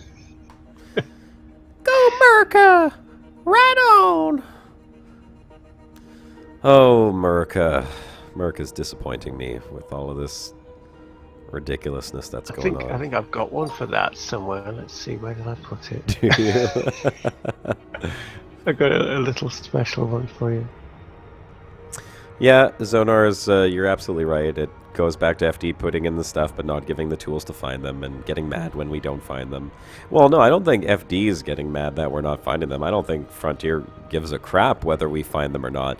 Someone's going to find them and they're going to post screenshots and everybody's going to go, ooh, ah, oh. And that's how I enjoy surface features now, is from Reddit. Not from actually exploring, not from going out there and finding them, but looking at someone else's holiday snaps. Yeah, I mean, don't get me wrong. I don't think I should just fly down to every planet and see surface features. It would get boring. But yeah, Andy's actually got a good point there. He says it's universal cartographics. How can you get a bonus for distance? Yeah, well, grumble. Effort. You should get points for effort. Yeah, you should. Lots of points. Yes, on the subject of Shayless is talking about tiny Shibuka and there. I've got this one. Let's see. I should have the sound on for this. Let's see if it works. Okay. I'm a real boy! Yes, there we go. Vocal fry with a real boy. I'm a real boy! America! I like his new avatar. For us sometime, yeah. I think it was Lance Huntsman said, look, it's a Shibuka plushie. And I showed Shibuka and how he's changed his avatar to this thing. That's his lovely plushie. It's great. It's like a little Yeti. I told him he's got to get one when his son is born. Give it to him. That's got to be his son's favorite plushie toy. The Shibuka Yeti. Shibuka plushie. Yeah. Zonar says, well, they've said there are things out there implemented, but they give us no clues on how to find them with billions of planets. That's very true. Hi, John. It is. Yeah. John Ian O'Neill. Oh, he's saying hi to Rusty Dog. Oh, I guess. Hi, Rusty Dog. Yeah. Yeah, he's there. Yeah. So. Hey, Rusty Dog. How's it going? Minnie's messaging me in game said, it's a big star you're checking out, sir. Yes, I like my stars very big. Makes me feel like a man. Nobody wants to go check out those puny, regular-sized stars. We want to see the man-sized stars. That's what I'm doing. So I'm landing on these little tiny moons. Oh, here's some vocal fry for you. Here, I could really enhance the vocal fry because I have a very hoarse throat right now, so I could really enhance it. Oh, look, there's a moon over here. Let's go check it out. Okay. Let's go look at that moon. You're heading into a dangerous territory there. That's... Batman Fry. Vocal fry. Yeah, Batman Fry. Oh, Batman fry. It's almost like I recorded that. Almost. Almost. Although I wouldn't even try to do a Batman voice right now. My throat hurts. Oh. It's terrible. Terrible thing, man. Makes me sad. Mm-hmm. Yeah, stick with that one. I'm a real boy. I like how they with both that, have much the better. same, like, dumb in the back. Yeah, that's the point. It's the vocal fry. Durr. Yeah. Durr. All right. What have we got here? Oh, look, it's a tiny little moon. Okay, so wait a second. It's the big one that's Yeah, orbiting? Rusty's asking, what's your take on the surface maps? Should we see them after ADS or DSS? Ah, well... Okay, well, I'm going to tell you my honest opinion before I give you my final decision on it. When they put it out there that you could see the maps right away, I was like, oh, that's so cool. Look, I could check out every planet. And I was like spending a lot of time rotating them and going, oh, I think I'm going to fly over to that planet because that one's got a mountain I didn't see on the other side. And I thought that was awesome. But then someone came out and was like, oh, well, there was a bug, and somehow now they've disappeared, and now they only show up if you do an advanced discovery scanner. And then people were like, well, that's how it should be. And then I started thinking about it, and I was like, huh, you know, I kind of want to eat my... I'm basically putting my own foot in my mouth here, because I really enjoyed the surface features, just being able to, or the surface map, just being able to zoom in like this and check out all the planets. And I was like, oh, cool, look at this planet, and oh, look at this planet, and everything seemed cool until they took it away, and then I suddenly agreed with the fact that I didn't think that they should be there in the first place. So even though I enjoy it from a realism perspective, which is why I play Elite, is because it is like a realistic type of space sim to a certain extent, I do kind of like it where you have to scan the planet to see it. Like, I didn't scan this planet. Why should I be able to see what's on the opposite side of it? And yes, you could be like, well, hey, you honk your horn and you can see every planet within, 100,000, 300,000, 500,000 light seconds. But I can think of scientific reasons as to how that could happen. I can't think of a scientific reason of how you could see the opposite side of a planet's surface just by honking your discovery scanner. So Yeah, a bit Star Trek-y. yeah, it is a little Star Trek-y, but can they even do that in Star Trek? I mean, Star Trek was they pretty do. scientifically It's one of accurate, the jokes they're making, the one with the Star Trek 4 with the whales, where the lass is on board the ship and she says, how do you do that? And they never explain. Oh. With the distance camera, how do you do that? Yeah, Rusty says it doesn't see the point of the map, only showing when you use the detailed surface scanner, because you're already there. You're on top of it. And Yes. Yeah, and I can see it both ways. But as I was saying earlier, I don't actually mind now the fact that if you zoom in as close as you can on the system map with an advanced discovery scanner, you can see the surface details on these little landable worlds. Yeah, You can't see the them opposite properly, but you side, can see them if you look up close on the screen, so that they are actually there, is the point. And even So I don't mind it in its current form. I think Well, I that it would still prefer needs it to be revamping. Like Frontier Elite, where everything is just automatically there, because I'm just getting lazy in my old age. Its But I current don't form needs a revamping as mind well, it though. in its current form. Yeah. It does. The detailed surface scanners need to be reworked.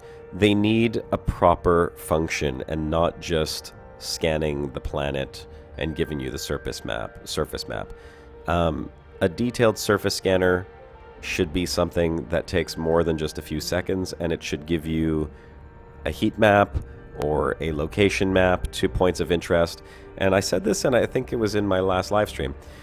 The same way that POIs work when you get down close to the surface, a detailed surface scanner should give you some type of visual of that when you're still high up in space.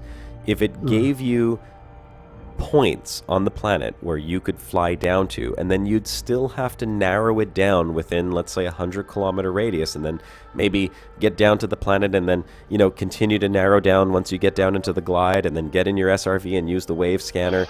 That's how I think detailed surface scanners should work. And Well, there's no I reason tell why you, they shouldn't.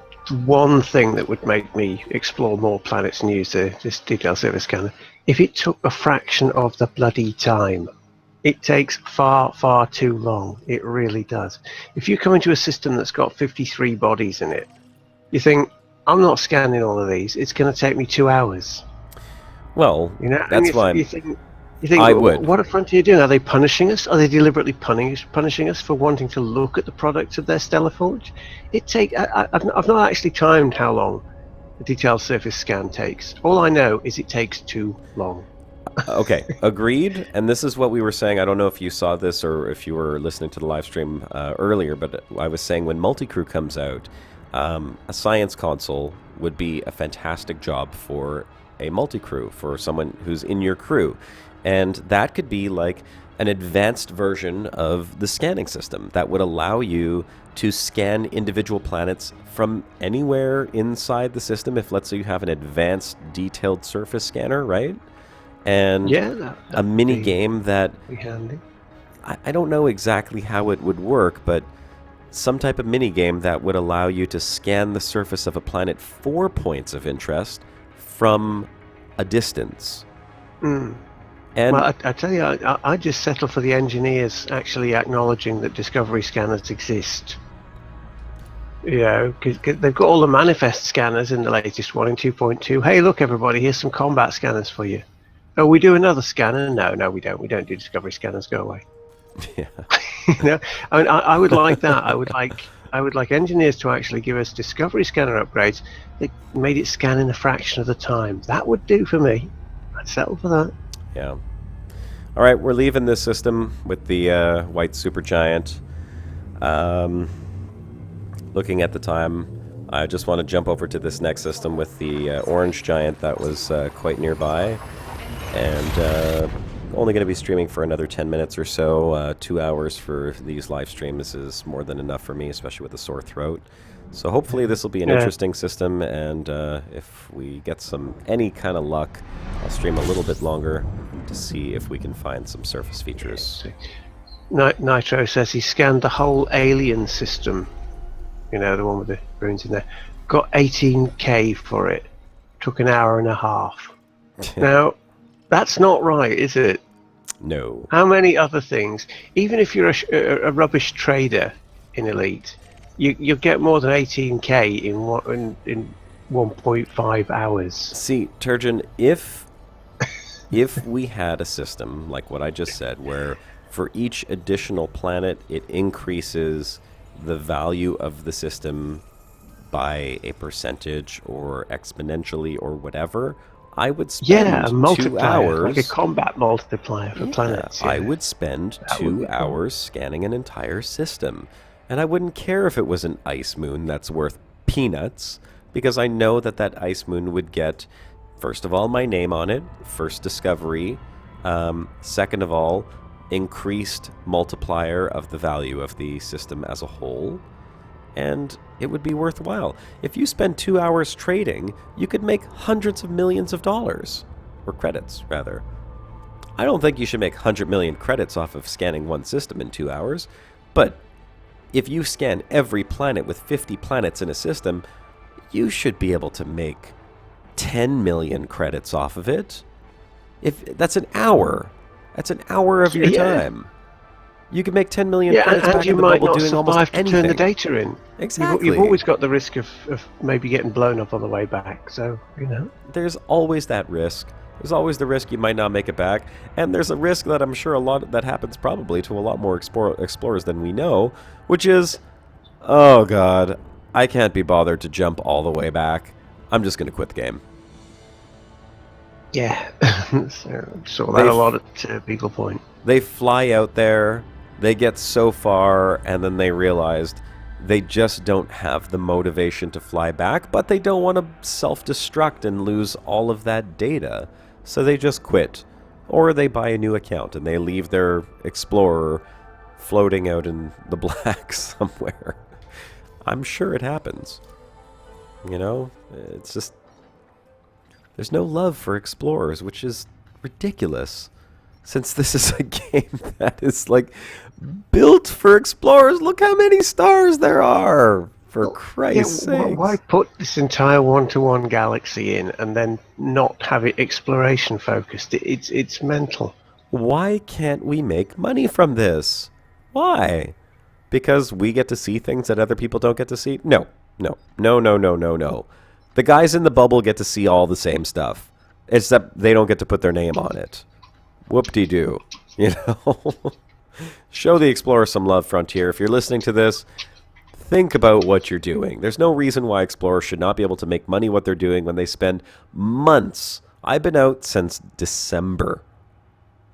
And I'm still 25,000 light years away from Sol on my way back. There's no reason why I shouldn't go back and have 500 million credits. Every guy that's been playing the game since December in the bubble and doing Sothis runs or, CGs has 500 million credits by now easily. Probably more than that. Sorry, I'm ranting It's the again. thing. Exploration is actually the only part of the game that hasn't had a financial nerf. Because it was never worth anything anyway. Yes. The combat things have, the trade has, the smuggling has. All these things have had nerfs. And people have sort of made their credits off them when there was an opportunity. But Yeah. you've never had that for exploration. Because it's never been worth a penny. Neutron star. Neutron star. I'm just going to see if there's a black hole somewhere nearby here. Black hole. There we go. What's this one?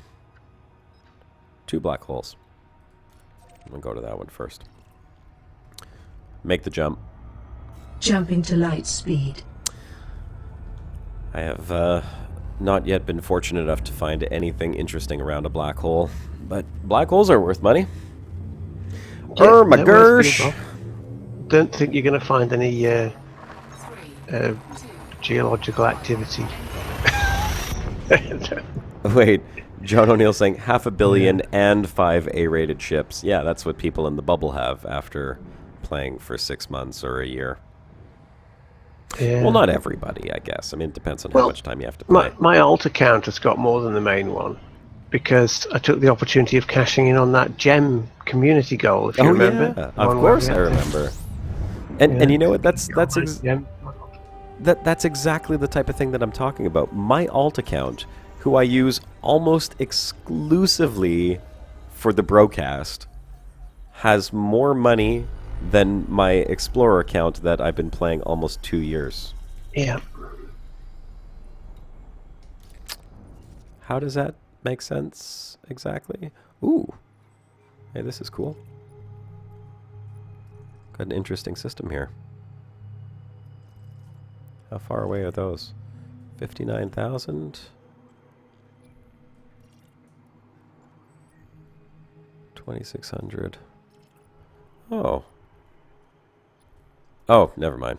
I was like, look at these moons. Moons. What kind of moon is that? Holy crap. That is a weird I system. was like, that's a big moon. It's a dwarf star of some kind here. Y dwarf.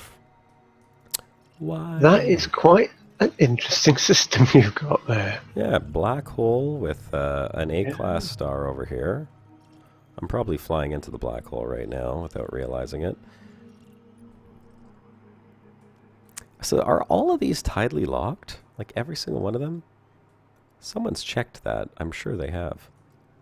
That will be... If they're not spinning, weird. that means they're tidally locked, right? This is probably by far the most interesting black hole system I've ever seen. Very cool.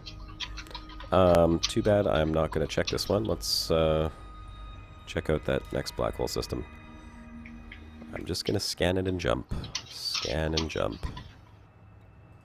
because I do have to end the live stream here very shortly. So I'm hoping, for luck of the draw, to have an interesting black hole system that doesn't have stuff 59,000 light seconds away. Xbox One account, 800 million credits and assets since January, been to Sajay and back. His PC account, only been going for about a month, has 40 million credits and assets. Yep.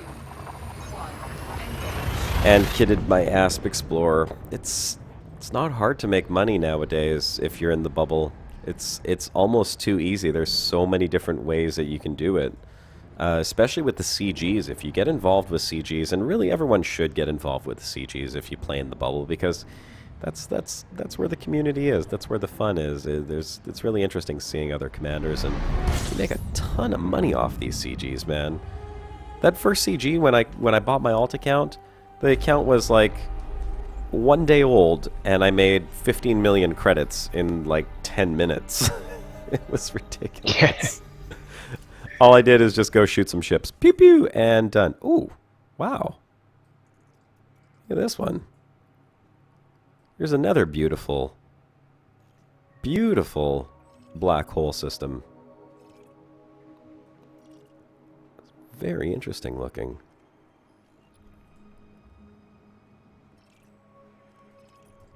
Got all kinds of different planets here. Big planets, little planets, binaries. You even have... Oh, you've got a lot of interesting colours there. That's nice. That's I wonder, is that a water world as well? This one here looks like it could be a water world, but it's Yeah, 300,000 you got a water world. light Yeah, seconds definitely. away. A nice pink one. You don't see pink ones that often in gas giants. Yeah, that one right Could over that there. be, it might even be a helium one. Could be. Might not be far enough out, actually. It's these 300,000 That light little gas seconds. giant, yeah, that little water world. Pick him up, he's worth a few bob. You got very nice deep blue. Beautiful you got deep a lot of blues. good colours, actually. You've got a nice blood red one, Yep. deep blue one. Well, this one's T Tauri. That's a very pretty system. So I'm just gonna fly over to that T Tauri. Actually, it's I don't normally bother scanning too much these days, heading home like that. But if I encountered this system, I'll stop and scan a few because they're pretty. it's a very nice looking system, and I mean, obviously, the chances of anyone else coming across this exact same system in the core like this probably slim to none. So Oh, not too worried high. about putting my names on these, but it's a very interesting looking system for sure. Yeah, Dragon Say says pink one reminds me of ice cream flavour. Yeah, it's Raspberry Ripple. Raspberry Ripple. Like the Raspberry Ripple Nebula I had in the Malfunction episode. That's what it is. That's the whole licking ice off the windows thing. Raspberry Ripple Nebula. Ice on the windows. Have to play on solo so I make my own adventure. Rarely do CG trading. Well, they have CGs in solo. I mean, the CGs span across all the different... Yeah, you can do whatever. You can do them wherever you want. You should still participate in them. You make tons of money off of doing them. Hey, I mean, I'd guy, imagine if they- 4321. Look what he says. I got about $1 billion in 1 month. I barely just got my cutter, and that thing is so expensive to upgrade. $1 billion in 1 month. Yeah, probably from the whole Southeast business. All these Sure. people love their smuggling things. I've never been too keen on the whole smuggling thing myself. All the stuff I've done has been standard trading, really, and a bit of combat. I've not really got involved with the seedy underworld. Neither did I, because, I mean, to find out about those things, you either had to go on the forum or Reddit, and I wasn't using Reddit or the forums. I was just playing the game. And by the time I decided I would go out exploring, I don't think I'd ever even used Reddit in my life. I was like, I'm going to go explore. And then when I went out exploring, I'm like, hey, maybe I'll make a video of myself exploring. Hey, you know what? Maybe I'll add a little story to it. And then I started talking to someone, and they're like, you should go on Reddit, because that's how people will find your video. And I was like, Reddit? Yeah, I've heard of Reddit before. I thought it was like just a big nerd forum, which I am a big nerd, so it was surprising that I'd never been on Reddit before. And then I went there, and I was like, oh, cool, there's an Elite Dangerous forum. And then I started seeing all these posts like, how to make money, or this run makes 500 million in a day, and it was too late. I was already out exploring, so I kind of missed out on all that stuff. Yeah. So essentially, by the time we get back to Bubble, any profit we make, we'll be paying the iron price. Well, I'm almost thinking that I want to. Everything has already been exploited that can be and has been fixed. So it's like we're paying the iron price for everything. That's us. I almost think I want to wait until they do something with exploration data and make it worthwhile to go back and sell it. Maybe just keep exploring in the meantime, you know? Could do that too. Could do that too. That is a really tiny T Tauri. Look at this, man. There's the gas planet right over there. This thing is really minuscule.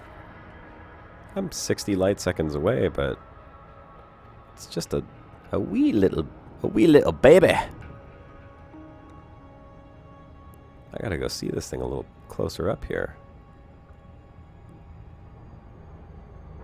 Jeez. So, has it not decided what it wants to be when it grows up yet, then? Oh, no. Look at this. I want to be a real boy. I want to be a real star. Real boy. Yeah. Turgeon, look, I'm 3 light seconds away. Look how small it is. It's tiny. 2 light seconds.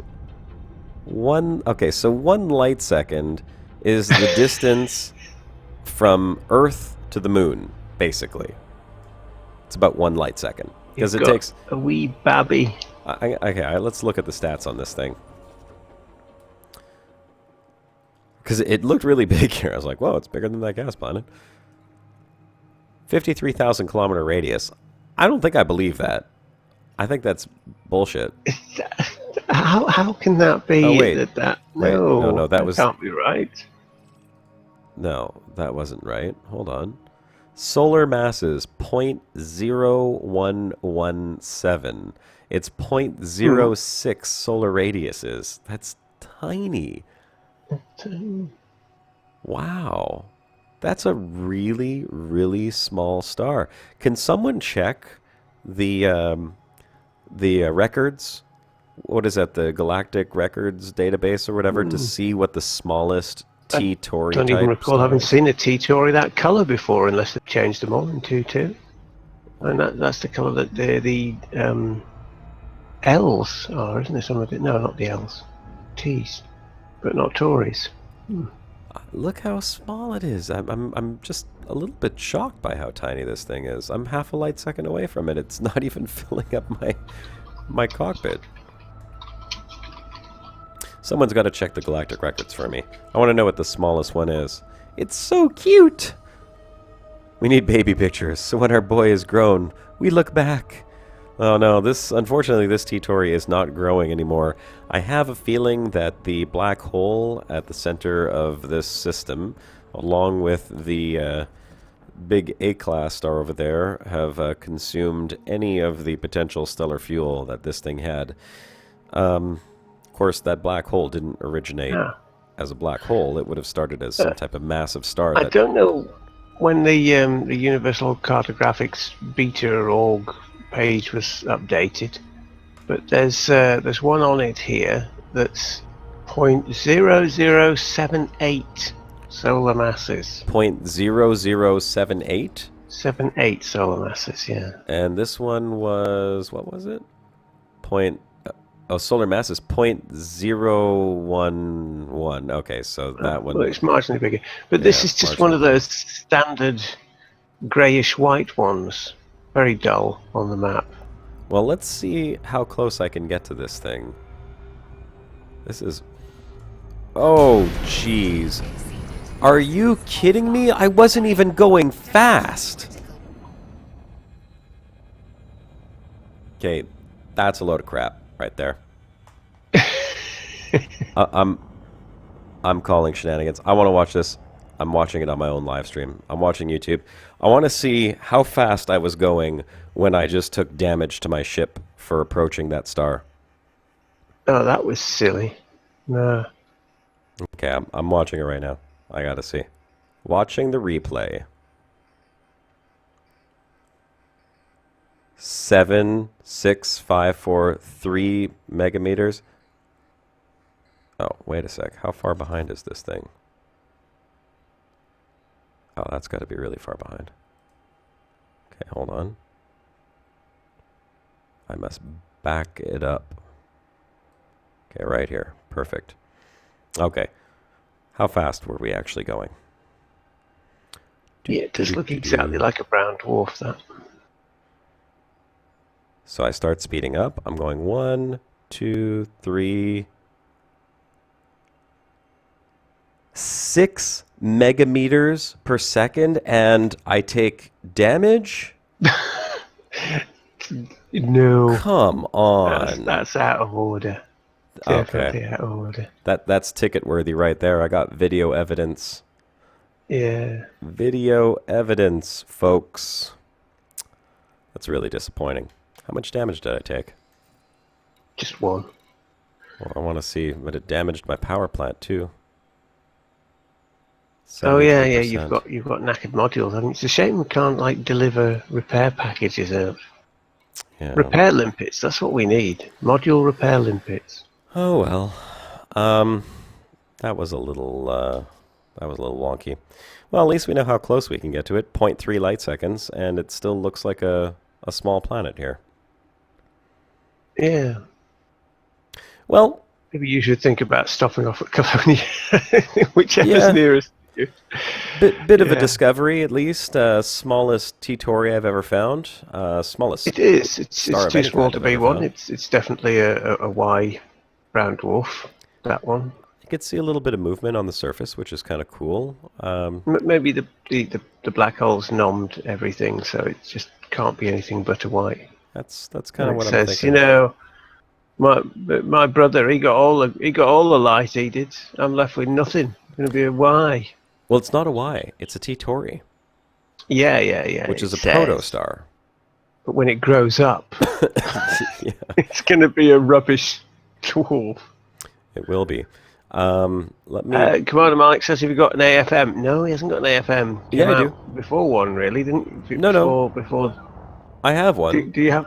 But You do have one. Yeah, you can't repair your power plant though, or your hull. No, you can't. You can't repair your power plant, but you can repair everything else if you go and get some mats. And for watch, it. I'm gonna take damage now too, trying to jump away from this thing. Yep. So I just took more damage, just trying to get away from it. That needs a slap. Anyhow, I'm gonna send a ticket for that and be like, that's BS. Yeah, do. Yeah. Yeah. If you're going 6 megameters on That's- any planetary body, you don't take damage when you hit the occlusion zone. You just No, drop on not a super remotely. cruise.